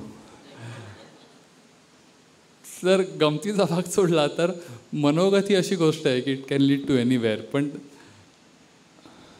आजचा दिवस असा आहे की 3 अवाक करणाऱ्या गोष्टी आज इथे सादर केल्या गेल्या. ज्याचं ऑफिशियल लॉन्चिंग म्हणा, उद्घाटन म्हणा, प्रकाशन म्हणा आज झालं. आणि मला खात्री आहे की प्रत्येकाच्या मनामध्ये खरं तर या 3 गोष्टी करणाऱ्या सगळ्या टीम मेंबरविषयी आणि त्याच्यातल्या लीडरविषयी अत्यंत कृतज्ञता, प्रेम, आदर एवढी एकच गोष्ट सगळ्यांच्या मनामध्ये आहे. दुसरं खरं काही इतरांच्या मनामध्ये नाही आहे. त्या सगळ्यांचे ऋणनिर्देश हे आधीच झालेले आहेत. गजानननी, गायत्रीताईंनी ते केलेत, त्यामुळे मी त्याच्या प्रत्येकाच्या नावामध्ये शिरणार नाही. पण स्वामीजींच्या स्वतःच्या कार्यामध्ये त्यांनी इतकी विपुल वाङ्मय निर्मिती केली. याच्या व्यतिरिक्त त्यांच्या आयुष्यामध्ये ज्या ज्या व्यक्ती आल्या आणि ज्यांचे आयुष्य उद्धरून गेली, अशा सगळ्यांनी त्यांचे अनुभव शब्दबद्ध करून त्याचे 3 खंड प्रकाशित होणं. जसं गायत्रीताईंनी सांगितलं की चरित्रा पलीकडचं चरित्र आहे, ही विलक्षण घटना आहे. आणि त्याच्यासाठी गेले 3 वर्ष गायत्रीताई, मीनाताई, बाके काका काकू आणि बाकीचे सगळे अनेक संपादक मंडळातले साधक हे किती कष्ट घेत आहेत हे सगळ्यांनी प्रत्यक्ष पाहिलेलं आहे. म्हणजे कधी कधी मला हेवा वाटायचा यांचा की आपलं काम जे स्वामींनी आपल्याला दिले ते आपण करतोय, पण ह्याच्यापेक्षा ह्यांचं काम फारच स्वामींच्या मानसिक सहवासाचा अनुभव देणारा आहे. म्हणजे एखाद्या अथांग सागरामध्ये किंवा नर्मदा सारखी जी नदी आहे की जी वाहत असताना अनेक घाट येतात, आणि प्रत्येक घाटाचं तुम्ही जर गेला असाल नर्मदेच्या घाटी तर प्रत्येक तीर्थाचं सौंदर्य वेगळं असतं आणि असं वाटतं की आपण नर्मदा पाहिली. एक 10 किलोमीटर पुढे गेला वाटलं की ही ती निर्मता आहे, ही वेगळीच आहे. आणि अशा प्रकारे हजारो लोकांची आयुष्य ज्या तीर्थांनी पुलकित झाली, अशा चरित्राचं अवगाहन करता येणं, चरित्रामध्ये अवगाहन करता येणं आणि त्याचं संपादन करणं ही इतकी मोठी गोष्ट यांच्या हातून घडलेली आहे, इतकी मोठी सेवा घडलेली आहे. आणि त्यांचं करावं तेवढं कौतुक, त्यांचे मानावे तेवढे आभार आज थोडेच आहेत. तसंच संकेतस्थळ आज जे नव्याने त्याची आज योजना कशी केली गेली आहे त्याचं आपल्याला डेमॉन्स्ट्रेशन दिलं. त्याच्यामागे किती अपार कष्ट आहेत याचा अंदाजच फक्त आमच्यासारख्या माणसाने येऊ शकतो. कारण डिजिटल, गायत्रीने सांगितलं असेल की डिजिटल वर्ल्ड ही गोष्ट वापरायला ठीक आहे, पण त्याच्या मागे काय करायला लागतं याच्याविषयी आम्ही अत्यंत आढळ आणि अनभिज्ञ आहोत. पण त्यांचंही खूप मनापासून कौतुक, कारण आज आपला सगळा जो इंटरॅक्शन आहे ती आपल्या मोबाईलच्या थ्रू आहे जगामध्ये. आणि त्यामुळे प्रबोधन ही गोष्टसुद्धा सगळ्यात जास्त याच्यापुढे ऑनलाईन प्लॅटफॉर्मवरच होणार आहे. आणि स्वामीजींनी इतकं उदंड प्रबोधन केलेलं आहे ऑडिओ व्हिडिओच्या माध्यमातून. त्या फिंगर टिप अवेलेबल असणं, त्याचं वर्गीकरण केलेलं असणं सुसूत्रपणे, ही खूप मोठी देणगी आहे. त्याच्यामध्ये सहभागी असलेले आदित्य, गायत्री, प्राजक्ता, जयश्री, मी सगळी नावं घेऊ शकत नाही. तर यांचं खरंच करावं तेवढं कौतुक. आणि सागर आणि सोनिया तर काय आपल्याला माहितीच आहे, जिथे कमी तिथे आम्ही. तुम्ही अनुभव घेतला असेलच, तो कसा उठला सांगायला लगेच. की थोडी पण शंका मनात नाही राहिली पाहिजे की कशासाठी आपण हे करतोय, याच्यामध्ये फंड्सचं काय काम आहे. स्वामीजींना अत्यंत क्लॅरिटी लागायची प्रत्येक गोष्टीमध्ये. कुठली शंका मनामध्ये जोपर्यंत आहे तोपर्यंत निशंकपणे आपण कुठल्याच साधनेला उद्युक्त होऊ शकत नाही. त्यामुळे हे दुसरी खूप मोठी गोष्ट आज बघण्याचा योग आणि भाग्य आपल्या सगळ्यांना लाभलं. आणि तिसरी गोष्ट जी योगायोगाने झाली ते म्हणजे आजच्याच दिवशी आपण सगळ्यांनी स्वामीजींना, कारण जेव्हा देहरूपाने आपले सद्गुरू असतात तेव्हा एक आधार असतो. कितीही निर्गुण निराकार तत्व आहे हे जरी तत्वतः मान्य असलं तरी आम्हाला इंटरॅक्ट करता आलं पाहिजे त्यांच्यावर. जसं आत्ता बोलण्यातनं ऐकलं की ते कौतुक करायला नाहीत, त्यांचा अभिप्राय नाही, पण निदान सगुण रूप मूर्त स्वरूपात आता आमच्यासमोर असणार आहे. आणि ते घडवण्याचं अलौकिक कार्य ज्यांनी केले ते अभिजित दादा आज इथे आलेले आहेत. मला आठवतं आहे स्वामी माधवनाथांच्या जन्मशताब्दीनिमित्त जो मोठा सोहळा पुण्यामध्ये वर्षभर चालला, त्याच्यामध्ये गणेश कला क्रीडामध्ये पहिल्यांदा जेव्हा स्वामी माधवनाथांचं असंच सगुण रूप साकार झालं, त्यांच्या हस्तेच झालं, ते पाहण्यासाठी स्वामींच्या बरोबर जाण्याचा योग आला होता. आणि त्यामुळे ते किती स्वामीजींना, मोठ्या स्वामींना मूर्त स्वरूपात पाहताना पाहण्याचा योग आला होता. तेव्हा ते किती सॅटिस्फाईंग असतं याचा मला अनुभव आहे. आणि त्यामुळे त्यांचंही खूप मनापासून आभार, कौतुक. जसं म्हणतात की अध्यात्मामध्ये सद्गुरूंचं काम हे एका शिल्पकारासारखं असतं. आयुष्यात बाकीचे सगळे शिक्षक, गुरु जे असतात ते चित्रकारासारखे असतात. काय फरक आहे? तर चित्रकाराचं काम काय असतं की कॅनव्हास असतो आणि त्याच्यावर तो वेगवेगळ्या रंगांनी त्याच्या ब्रशच्या साह्याने चित्र रेखाटत असतो, गोष्टी क्रिएट करत असतो. शिल्पकार बरोबर उलटं करतो. शिल्प कुठलंही असू दे, मृत्तिका शिल्प असू दे, काष्ठशिल्प असू दे, पाषाण शिल्प असू दे, एक वस्तू आधी असते आणि बाकीच्या लोकांना तो दगड दिसत असतो, पण शिल्पकाराला त्याच्यातली मूर्ती दिसत असते. आणि तो फक्त अनावश्यक गोष्टी बाजूला करत जातो आणि जे उरतं ते शिल्प असतं.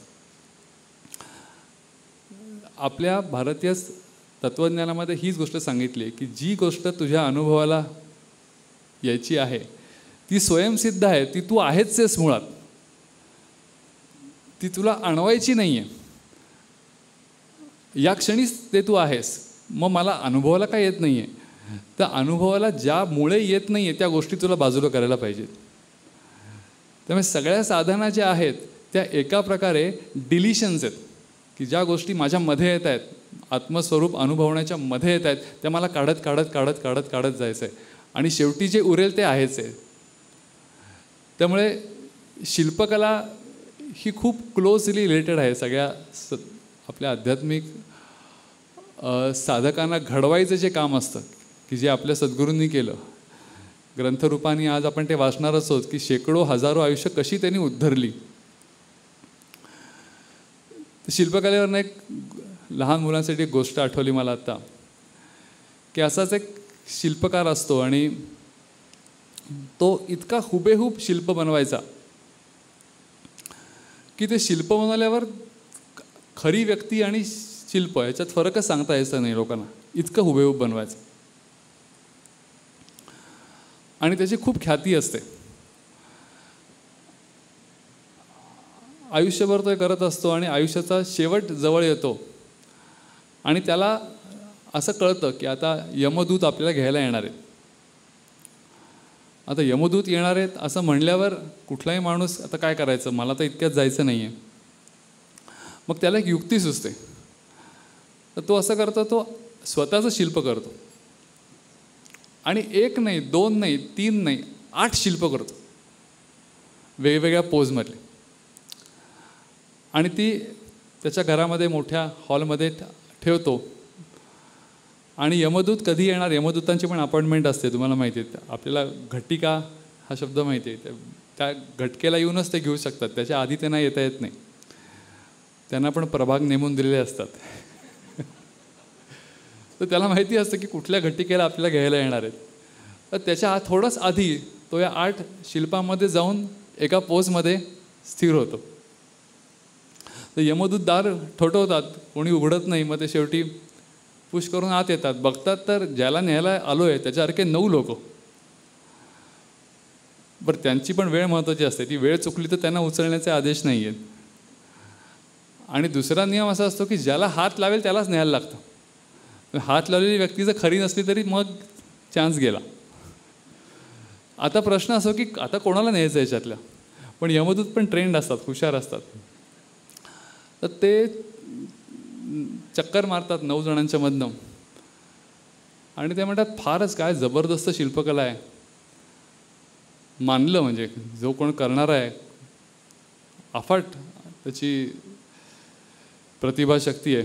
पण तरी पण एक गोष्ट राहून गेली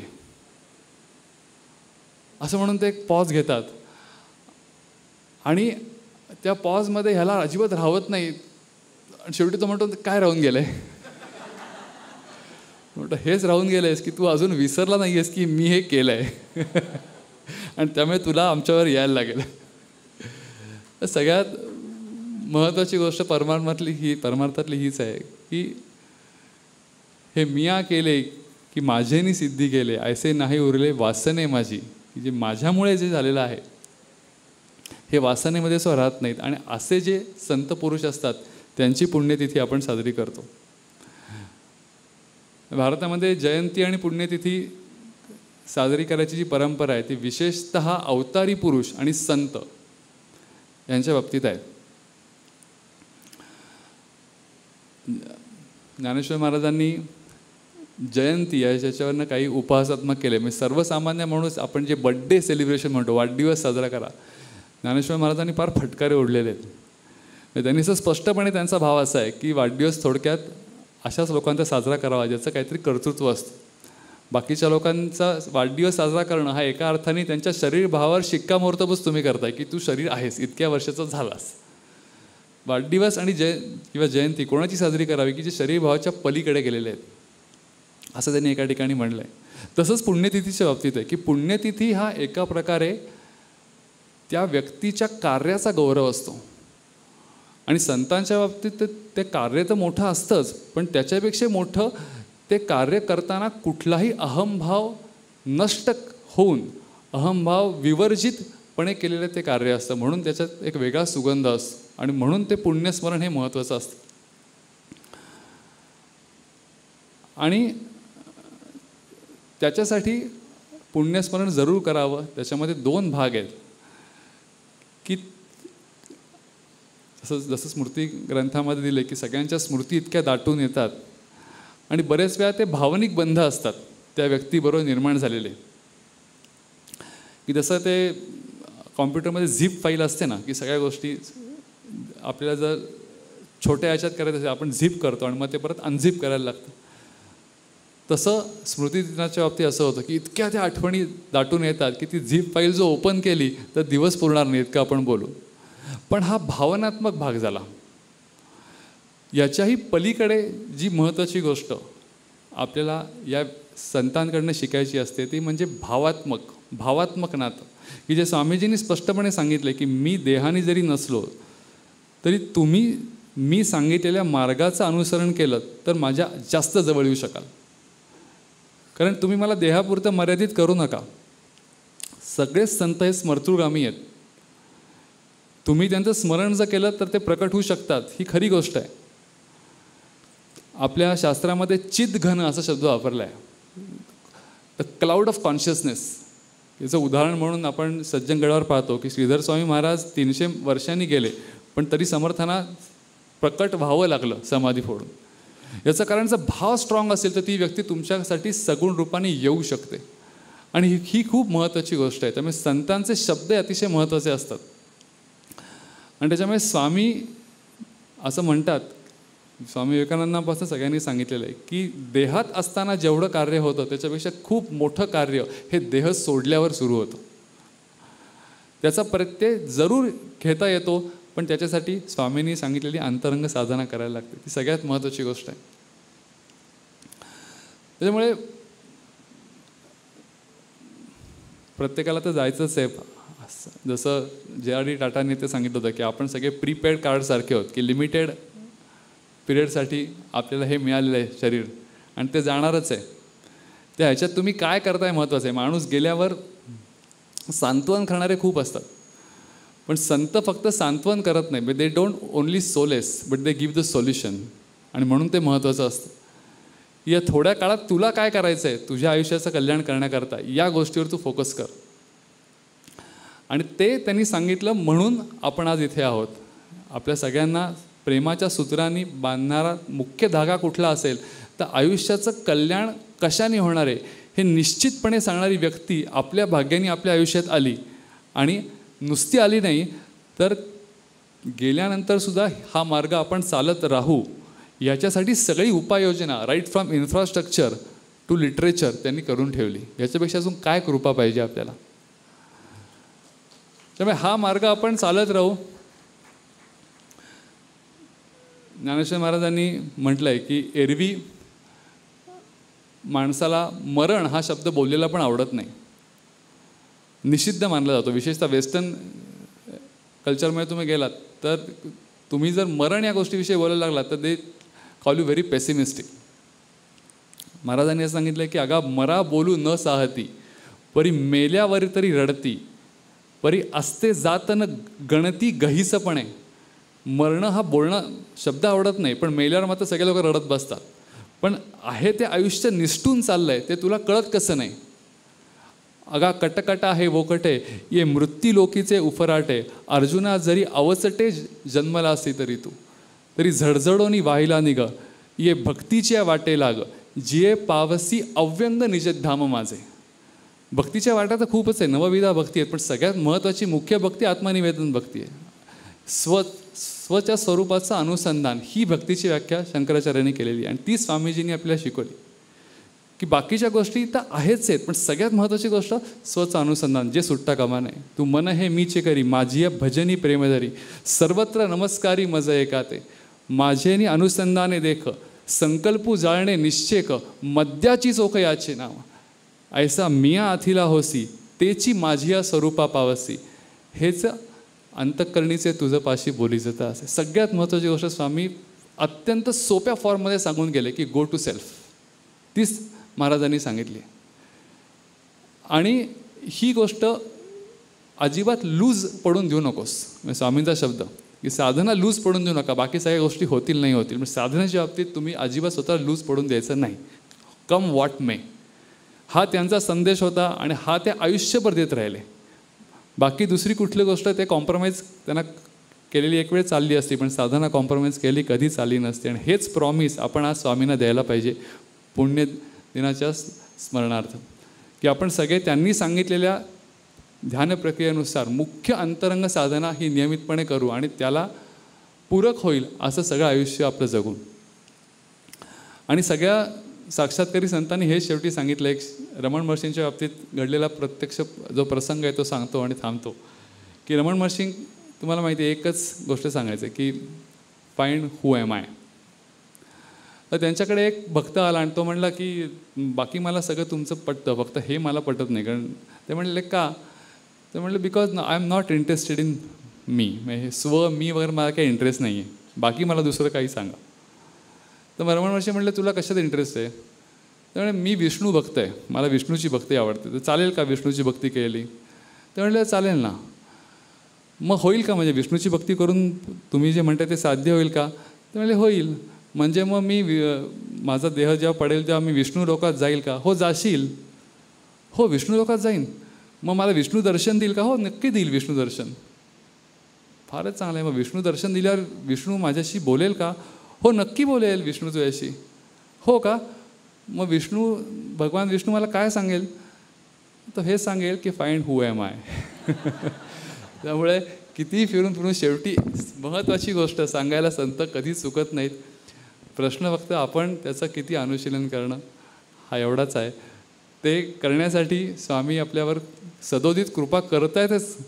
ती कृपा नाही असं शक्यच नाही आहे. फक्त आपल्याला जसं रामकृष्ण म्हणायचं आहे असं फक्त शीड आपल्याला उभारायची जबाबदारी आपल्यावर आहे. ते आपण जरूर उभारू. मला बोलायला दिलं त्याच्यापेक्षा थोडंसं कदाचित जास्त बोललं असेल, पण आता थांबतो. धन्यवाद.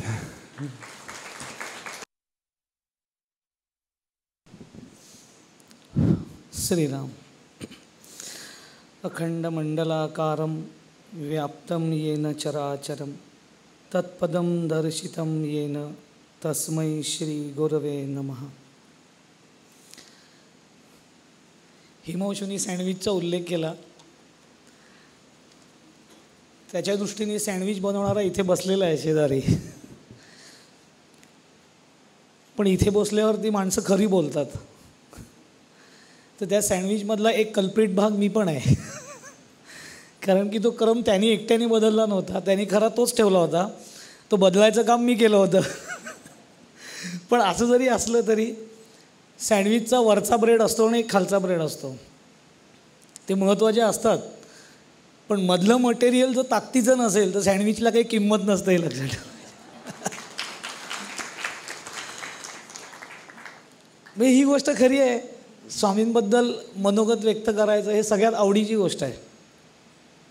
कारण स्वामींनीच एका ठिकाणी असं म्हटलेलं आहे की साधकांनी लोकांतामध्ये असताना सद्गुरूंविषयी बोलावं आणि एकांतात असताना सद्गुरूंशी बोलावं. त्यातला स्वामींविषयी बोलावं हा सगळ्यांचाच आवडीचा भाग असतो. खूप प्रसंग आहेत. असं निवडून एक एक प्रसंग सांगत बसलो तर काळच पुरणार नाही. ही गोष्ट खरी आहे. खूप प्रदीर्घ सहवास आहे स्वामींचा मिळालेला. पण काही गोष्टी इतक्या मजेशीर आहेत त्यांच्या सांगण्यात. क्या जसं गायत्रीनी मगाशी सांगितलं की मनोगतं जी लिहिली गेली त्याच्यामध्ये सगळ्या गोष्टी व्यक्त नाही करता आल्या, किंबहुना त्या केल्या गेल्या नाही. त्याला एक मर्यादा पण असते. पण आज संधी आहे काही गोष्टी सांगण्याची, त्यामुळे जरूर सांगतो. एक आठवण आहे की स्वामींनी ज्यावेळेला फोन केले होते, त्यांनी देह ठेवण्याच्या काही महिने आधी काही सांप्रदायिक महत्त्वाच्या गोष्टी सांगण्यासाठी, त्यावेळेला एक छान माझ्या लक्षात राहिलेला प्रसंग असा आहे की ज्यावेळेला स्वामींनी ह्या संपूर्ण संप्रदायाची आणि त्यांनी उभा केलेल्या कार्याची काही जबाबदारी ज्या लोकांवरती सोपवण्याचं ठरवलं आणि ते त्यांनी प्रत्येकाला व्यक्तिगत फोन करून सांगायला सुरुवात केली, त्यावेळेला जेव्हा मला फोन केला होता त्यावेळेला त्यांनी गजाननचा उल्लेख, म्हणजे त्यावेळेला स्वामी म्हणताना जसं म्हणाले तसं की गजाननशी माझं बोलणं झालेलं आहे ह्या विषयावरती, आत्ता तुझ्याशी बोलतो आहे आणि अजूनही एक दोघांशी मी बोलणार आहे असं ते मला म्हणाले. तर असं म्हटल्यावरती मी पटकन असं म्हटलं मला अंदाज आहे स्वामी तुम्ही कुणाशी बोलणार आहात ते. तर ते म्हणाले तुला कसा अंदाज असेल, कारण मी तुला जो सांगितलंच नाही आहे काही. म्हटलं नाही पण मला अंदाज आहे असं. तर त्यांना एवढं कौतुक वाटलं. ते म्हणाले कोण असेल तुझ्या व्यतिरिक्त अजून सांग बरं असं. आता गजाननचं नाव मला कळलेलं होतं, स्वामींनी सांगितलं होतं, तर त्यांना जेवढं कौतुक होतं ते असं मला सांग बघू कोण असेल तुझ्या व्यतिरिक्त. तर फ्रॅक्शन ऑफ सेकंडमध्ये मी सांगितलं, म्हटलं मला माहिती आहे ते. तर ते म्हणे कोण सांग, म्हटलं अतुल दीक्षित. तर असं म्हटल्यावरती ते शाब्बास असं त्यांचं. तर मला ते ऐकून एवढा आनंद झाला. तो आनंद मी बरोबर ओळखलं ह्याचा नव्हता, तर स्वामींनी ज्या पद्धतीने शाब्बास असं म्हणाले तर मला त्याचं कौतुक असं वाटलं की जणू काही स्वामी स्वतःलाच शाब्बास का देत आहेत. असे खूप प्रसंग आहेत वेगवेगळे की त्या प्रसंगातनं जाताना म्हणजे स्वामींचं व्यक्तिमत्व. आजच सकाळी जेव्हा ध्यानाला बसायच्या आधी स्वामींचं कॅलेंडर बघत होतो आणि ती तारीख 28, तेव्हा लक्षात आलं की समर्थ असं म्हणालेले आहेत की एका ठिकाणी जयांचा ईश्वरी जिवाळा जे भोगती स्वानंद सोहळा, जयांचा जना वेगळा ठेवा अक्षयी. असं म्हटलं की आपल्याला स्वाभाविक आहे की हे सद्गुरूंबद्दल वर्णन केलेलं आहे समर्थांनी. पण असं जरी असलं तरी जयांचा जना वेगळा ठेवा अक्षयी हे काय फक्त सद्गुरूंविषयी बोललेलं नाही आहे, तर हे लक्षात येतं की हे आपल्याविषयी पण बोललेलं आहे. कारण आपल्याकडे तो एक अक्षयी न संपणारा असा ठेवा आहे आणि तो ठेवा म्हणजे स्वामींच्या स्मृती आहेत. की देहानी नाही आहेत हे सारखं आपण स्वतःला समजावण्यापेक्षा, कारण की देहानी काय त्याला मर्यादा आहेत, प्रत्येकाच्याच देहाला आहेत. ती खंत तर कायमच राहणार आहे की त्यांचा तो प्रत्यक्ष सहवास. की आजही एखादा लिखाण करत असतो त्याला मोबाईल बाजूला ठेवलेला असतो सायलेंटवरती, पण पहिल्यापासूनची सवय आहे की बाकी कुणाचेही फोन आले तरी एक वेळ उचलायचे की नाही उचलायचं हे डिसाईड करायचो. परंतु मोबाईलवरती स्वामी असं लिहून आलं की तो फोन उचलायचाच असं असायचं. आणि आज असं कित्येक वेळा होतं की लिखाण करताना ते आठवतं की आता तो फोन पुन्हा येणार नाही आहे. ही खंत तर आहेच ना, ते तर मिस केलेलंच आहे. पण असं जरी असलं तरी देखील अमर्याद स्वरूपामध्ये स्वामी आपल्याबरोबर आता आहेत, स्मृतींमधनं आहेत. प्रत्येकाकडे अशा अनेक स्मृती आहेत, भरपूर आहेत सांगण्यासारख्या. जेव्हा जेव्हा वेळ मिळेल तेव्हा ते जरूर सांगेन. 1-2 आठवणी फक्त सांगतो की ज्या व्यक्त कराव्याशा वाटतात. आज का वाटतात माहिती नाही, म्हणजे त्यांचं व्यक्तिमत्व किती मिस्किल असावं की ते ठेवा अक्षयी. मी असं का म्हटलं तर याचं कारण काहीही मला दुसरा विषय मनामध्ये आणण्याची पण आवश्यकता नाही, इतकं भरभरून स्वामींनी आपल्याला दिलेलं आहे. म्हणजे बाबा बेलसरे असं म्हणाले होते एकाला की विषय साधकाला खूप त्रास देतात अशी प्रत्येक साधकाची तक्रार असते, तर त्याच्यावरती उपाय काय, तर म्हणे साधकाने रामालाच विषय बनवून टाकावा असं ते म्हणायचं. तर तसं आहे की मला कुठल्याही स्मृती इतर आपण काय काय काय काय आठवत बसलेलो असतो. मला नेहमी असं वाटतं की स्वामींचं नुसतं कॅलेंडर जरी आपण बघत बसलो ना तर स्वामींचे त्याच्यावरच्या मुद्रा, इमेजेस, त्यांच्या पोजेस नुसत्या बघत बसलं तरी एवढं प्रसन्न आपल्याला वाटतं आपण कुठल्याही पातळीवरती त्यावेळेला असू दे. त्यांचं बोलणं आठवणं, त्यांनी वेळोवेळी केलेले मार्गदर्शन, ते प्रसंग तर एकच आहेत. एकदा कल्याणला स्वामी आले होते आणि 8 वाजता ध्यानाचं सेशन संपलं रात्री आणि ते खाली आलो आम्ही बिल्डिंगमधनं. तर जिथे ते केंद्र चालायचं त्याच्यासमोरच माझं दुकान होतं आणि त्या दुकानाच्या बाहेर दररोज संध्याकाळी 6 ते रात्री 11 वाजेपर्यंत एक फ्रूट ज्यूसवाला उभं राहायचा. तर स्वामी खालती आले आणि त्यांनी असं विचारलं ही कसली गाडी आहे म्हणणार. तुम्ही म्हटलं ती फ्रूट ज्यूसची गाडी. कुठलं मिळतं याच्याकडे, कुठल्या फळांचं ज्यूस असतं. म्हटलं मोस्ट ऑफ ऑल संत्री, मोसंबी आणि डाळिंब याच्यापेक्षा नसतं, कुठलं पायनॅपल असतं. तसं आपण जाऊया प्यायला असं ते म्हटलं. मग आम्ही सगळी वरात स्वामींबरोबर 6-7 जणं ते ज्यूस प्यायला. आणि आता माझ्याबरोबर एक मित्र होता माझा, मी साधक कल्याणचा, विश्वजित म्हणून, त्याचं घर अगदी समोर माझ्या दुकानाच्या. तर त्याच्या डोक्यात असं आलं की स्वामी आता ज्यूस प्यायला जाणार आहेत तिथे आणि तो भैया तो तेच ग्लास पुन्हा पुन्हा विसळतो, काय काय त्यांची ती स्टाईल भारी असते एकदम ती. तर त्याच्यात कुठे स्वामींना ज्यूस प्यायला द्यायचं असं म्हणून तो धावत घरी गेला. का आता घरनं स्वच्छ ग्लास धुवून आणायचे म्हणून ज्यूसचे, म्हणून तो आणायला गेला. तोपर्यंत स्वामींनी त्या भैयाशी त्याला विचारून कुठलं ज्यूस आहे काय आहे त्यालाच सांगितलं, कसं ज्यूस बनवते. कारण तो भरमसाठ साखर घालणार त्यांना माहिती होतं. त्याला स्वामींनी साखर कमी घाल, मसाला कमी घाल, रॉ बनव, असं काय काय करून ते पायनॅपल ज्यूस स्वामींनी करून घेतलं आणि ते प्यायलं. त्यांच्याबरोबर आम्ही पण प्यायलं. तोपर्यंत हा आला विश्वजित आणि तो बिचारा असे हातात ट्रे छान असं, त्याच्यात 2 मोठे ते ग्लास असतात ना, मिल्कशेकचे मोठे ग्लास असतात, तेच तो घेऊन आला. आणि तसं घेऊन आला त्या गाडीच्या इथे. तर स्वामी त्याच्याकडे बघितलं आणि ते आले हे काय आणलं आहेस असं. तो आला तुम्ही ज्यूस पिणार ना म्हणून मी ग्लास घेऊन आलो. तर स्वामी म्हणाले मग तुला काय वाटलं मी नळाला ओंजळलो ज्यूस पिणार? असं ते इतके मिस्किलपणे तिथे बोलत होते. आणि नंतर मला पण बरं आलं तू 2 ग्लास आणलेस, मला अजून 2 ज्यूस पाहिजे त्याच्यातनं पितो म्हणून त्याच्यातनं ते. हा प्रसंग गमतीदार होता, याच्यात काही दुमत नव्हतं. पण दुसऱ्या दिवशी जे घडलं ते जास्त इंटरेस्टिंग होतं.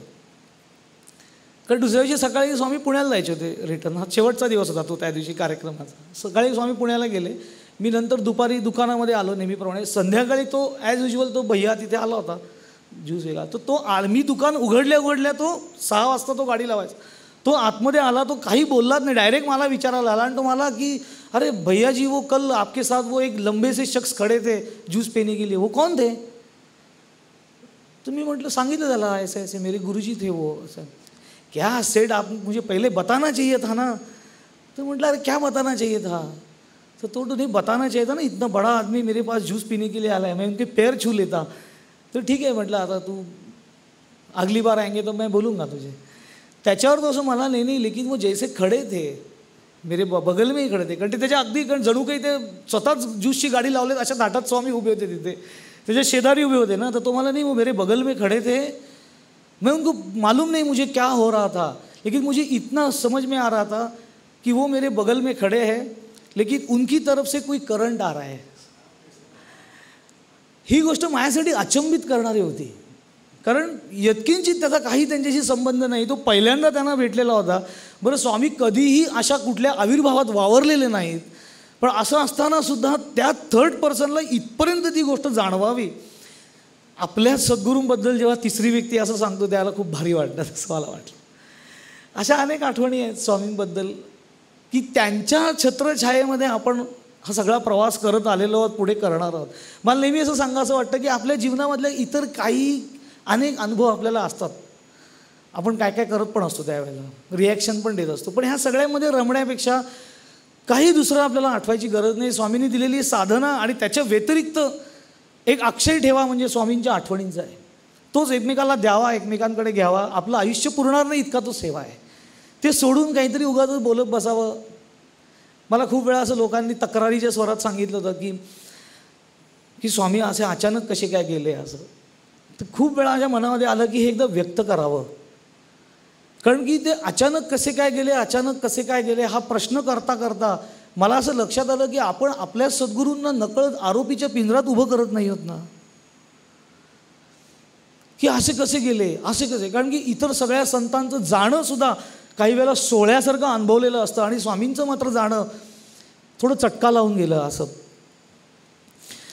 ते एकदा असं वाटलं की ह्याबद्दल थोडं बोलावं का, आणि ते ठरवलं की आज बोलावं. याचं कारण एका गोष्टीचं मी साक्षीदार राहिलेलो आहे. इतके दिवस ते बोलायला परवानगी नव्हती कारण ती स्वामींनी परवानगी दिली नव्हती, पण कधी बोलायचं हे पण त्यांनी सांगितलेलं होतं. त्यानुसार मी हे बोलतो की स्वामींचं जाणं अचानक नव्हतं, ते प्री प्लॅन होतं. जर का 15 डिसेंबरला स्वामींनी केलेला फोन हा जर का आधी कळला असता की स्वामी फोन करणार आहेत विशेष काही सांगण्यासाठी, तर 100% मी मोबाईलमध्ये तो रेकॉर्ड करून घेतला असता. पण तो इतका सडन आल्या कारणाने इतकं भराभर स्वामी बोलत होते पाऊण तास, त्यामुळे ते सगळं महत्त्वाचं होतं पण ते रेकॉर्ड करता आलं नाही मोबाईलमध्ये. पण इथे आणि इथे मात्र ते रेकॉर्ड आहे की त्यांचं जाणं हे अचानक नव्हतं. ह्याचं कारण मी एक ती व्यक्ती असे आहे, मी तुम्हाला ते अगदी मनापासून सांगतो की माझ्याजवळ त्यांनी ते व्यक्त केलेलं होतं की हो ते हा फोन केल्यानंतर 5 ते 6 महिन्यामध्ये या देहामधनं एक्झिट घेणार आहेत. थोडं स्पष्ट थोडं अस्पष्ट त्यांनी बोलून दाखवलेलं होतं. त्यामुळे ते 5 महिने तर सगळ्यात जास्त जड होते. त्यांनी काय सांगितलं, त्यांनी काय जबाबदारीचा उल्लेख केला हे सगळं नंतर, पण ते 5 महिने काढणं फार कठीण होतं. कारण सारखं समोर येत होतं की हे स्वामी बोललेले हे खरंच 5 महिन्यांनी होणार आहे का.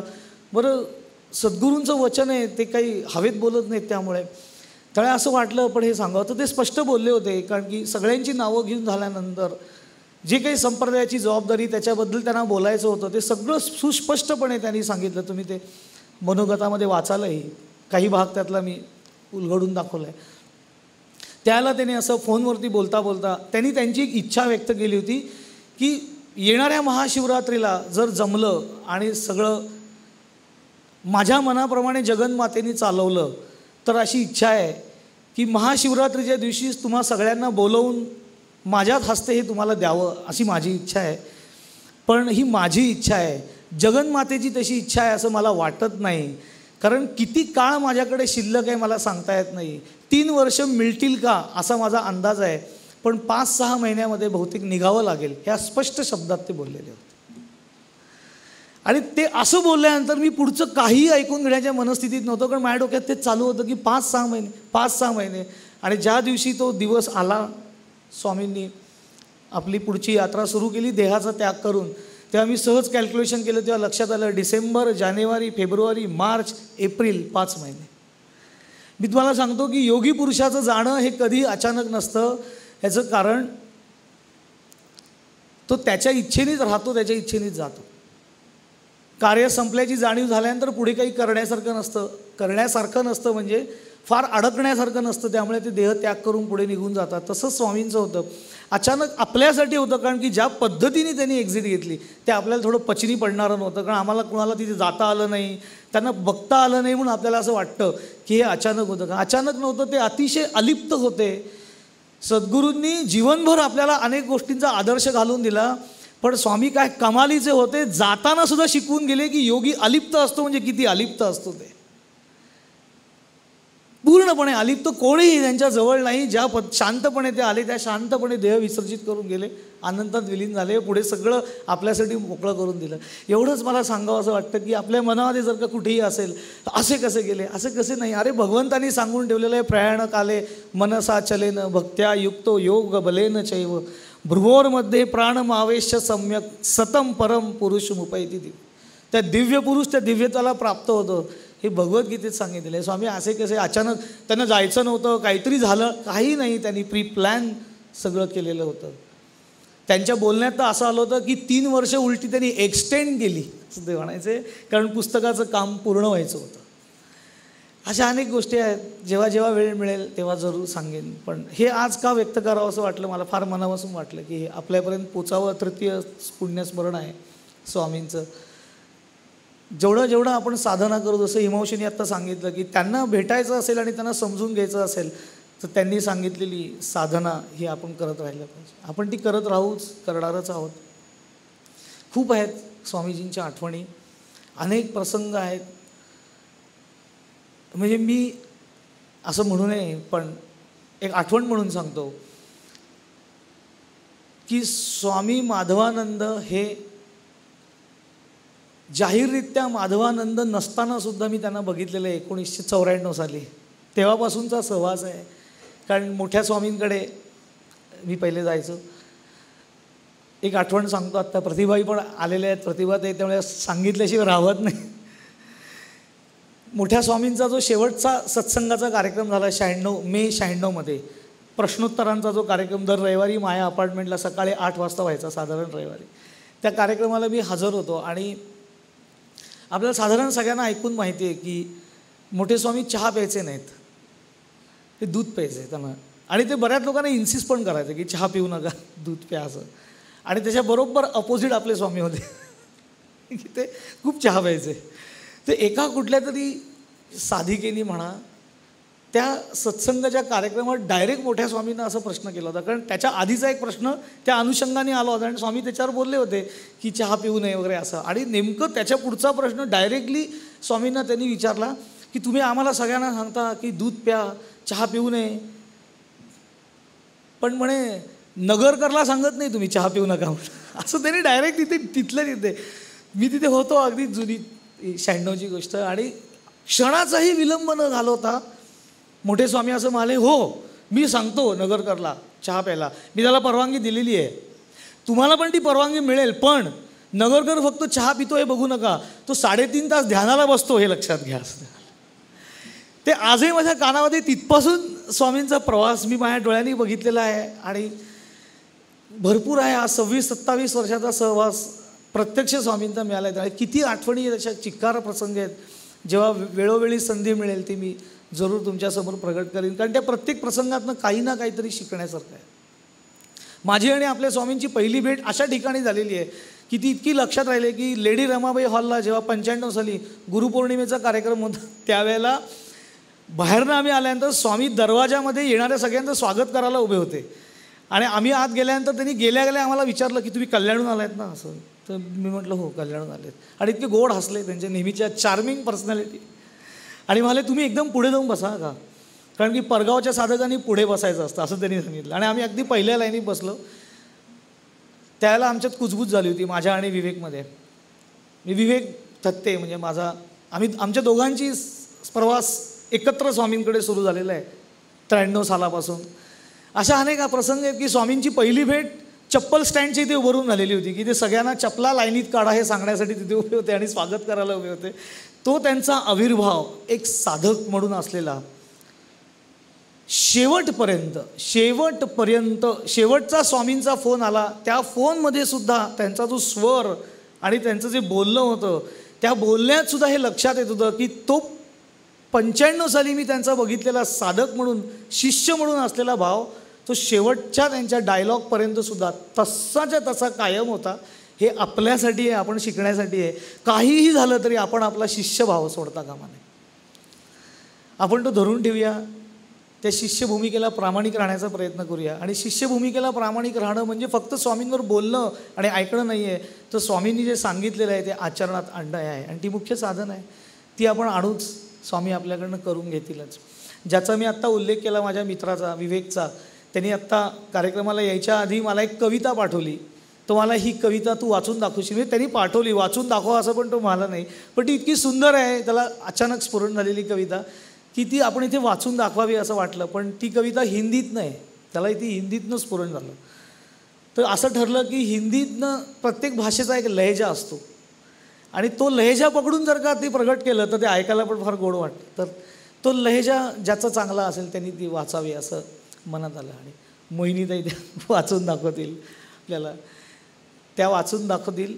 आणि इथेच मी माझं बोलणं जे आहे मनोगत स्वामींबद्दलचं इथेच आवर्त घेतो.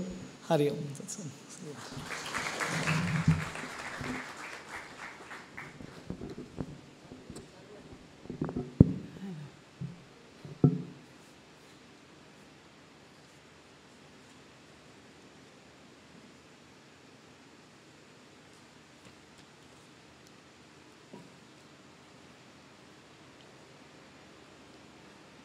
विवेक थत्त्यांनी जी कविता पाठवली ती वाचताना असं माझ्या डोळ्यासमोर जे काय खूप येऊन गेलं ते खूपसं इथे असलेल्या साधकांच्या मनात पण होतं, आम्ही ऐकत होतो.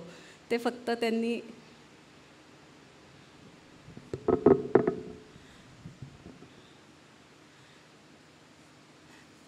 आमच्या सगळ्यांच्या मनातल्या भावना विवेकदादांनी व्यक्त केल्या असं वाटून गेलं कुठेतरी.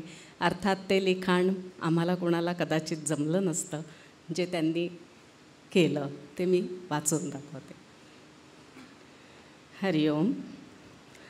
आदिनाथ योग परंपरा की, आदिनाथ योग परंपरा की आज की सुप्रभात.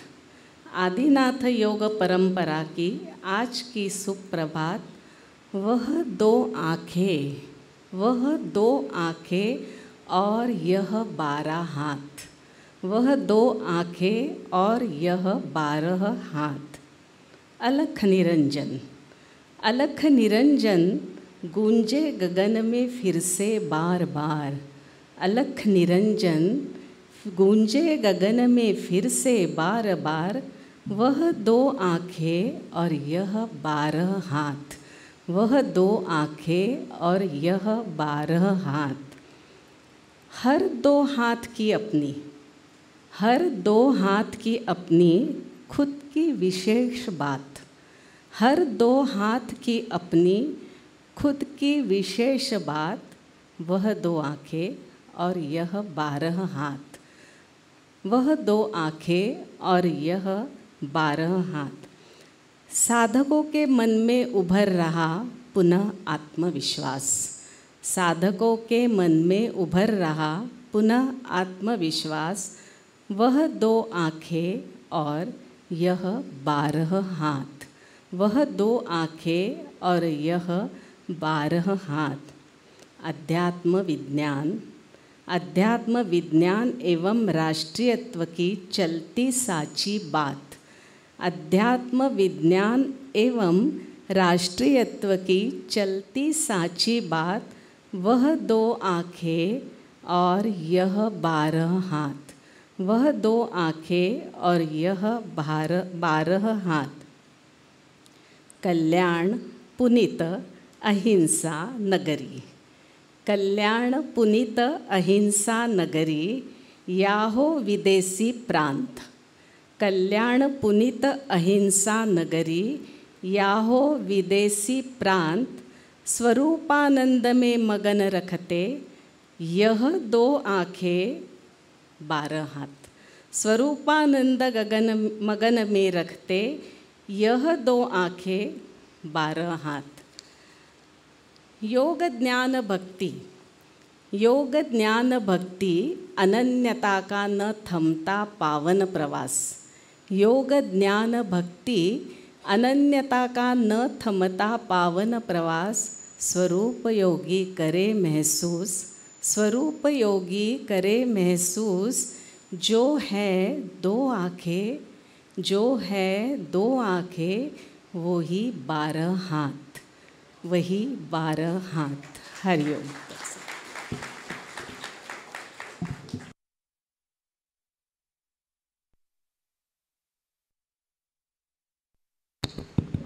हरिओम. या एकूण सर्व मनोगतांनी सजलेल्या कार्यक्रमामधून जे मंदारदादा आणि हिमांशू या दोघांकडून आपण ऐकलं की स्वामींबरोबरच्या भावनिक नात्याबरोबरच शिष्य म्हणून त्यांना आम्ही साधना त्यांनी जी सांगितलेली आहे ती करत राहू, ही कमिटमेंट ही आपण गोरखनाथांच्या शब्दांमध्ये गुरुजी मैं तो एक निरंजन ध्याऊजी आदित्य रायकर म्हणेल त्या गायनाने या सेशनची सांगता होईल. त्याच्यानंतर आरती, अन्नपूर्णा स्तोत्र आणि मग आपण प्रसाद भोजनाला जाऊ.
गुरुजी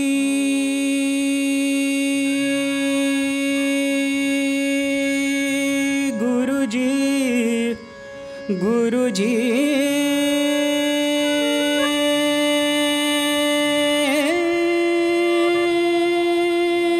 गुरुजी गुरुजी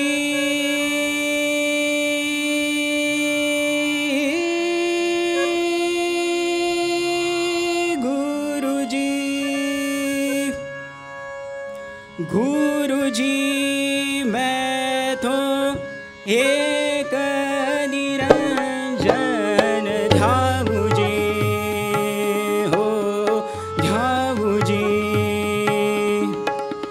गुरुजी मैं तो एक निरंजन ध्याऊजी हो ध्याऊजी.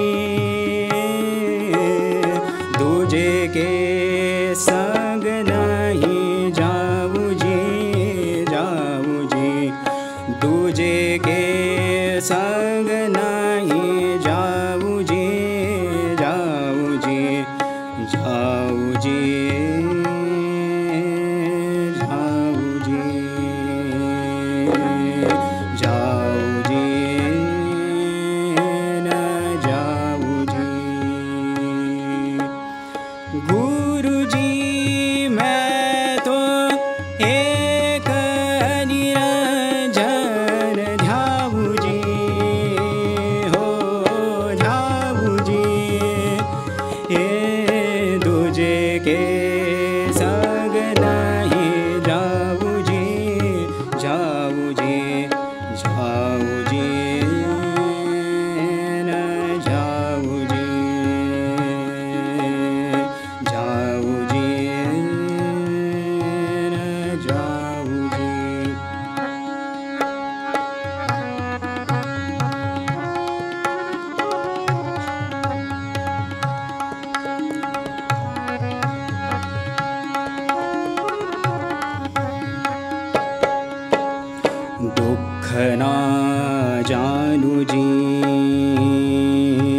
दर्द ना जानू जी मैं ना कोई वैद्य बुलाऊं जी हो बुलाऊं जी ना कोई वैद्य बुलाऊं जी हो बुलाऊं जी सतगुरु वैद्य मिले अविनाशी सतगुरु वैद्य मिले अविनाशी वाको ही नाड़ी बताऊं जी हो बताऊं जी वाको ही नाड़ी बताऊं जी हो बताऊं जी तुझे के सग नहीं जाऊं जी जाऊं जी जाऊं जी न जाऊं जी जाऊं जी न जाऊं जी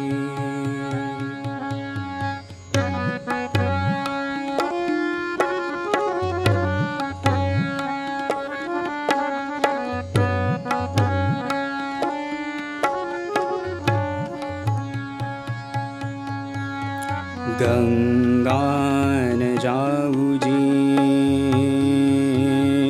गंगा न जाऊं जी जमुना न जाऊं जी मैं ना कोई तीरथ नहाऊं जी हो नहाऊं जी गंगा न जाऊं जी गंगा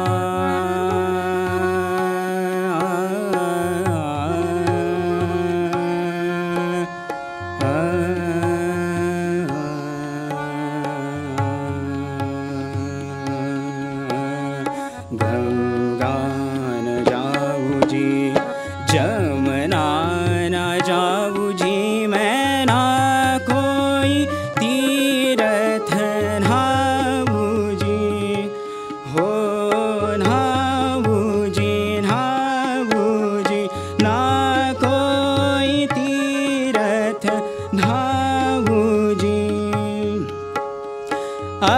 68 तीरथ है घाट भीतर 68 तीरथ है घाट भीतर वाही मैं मन मन नहाऊं जी हो नहाऊं जी वाही मैं मन मन नहाऊं जी हो नहाऊं जी दूजे के संग नहीं जाऊं जी जाऊं जी जाऊं जी जाऊं जी जाऊं जी न जाऊं जी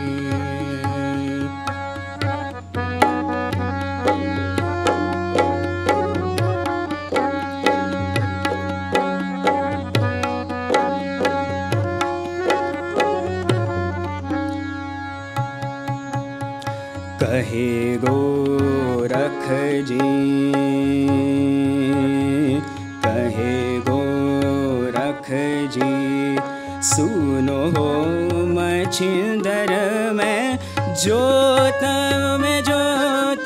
मिलाऊं जी हो मिलाऊं जी जोत में जोत जोत में जोत जोत में जोत मिलाऊं जी हो मिलाऊं जी कहे गोरख जी सुनो हो छिंदर में जोत मिला बूजी हो मिला बूजी मिला बूजी मिला बूजी सतगुरु के मैं शरण गए से सतगुरु के मैं शरण गए से सतगुरु के मैं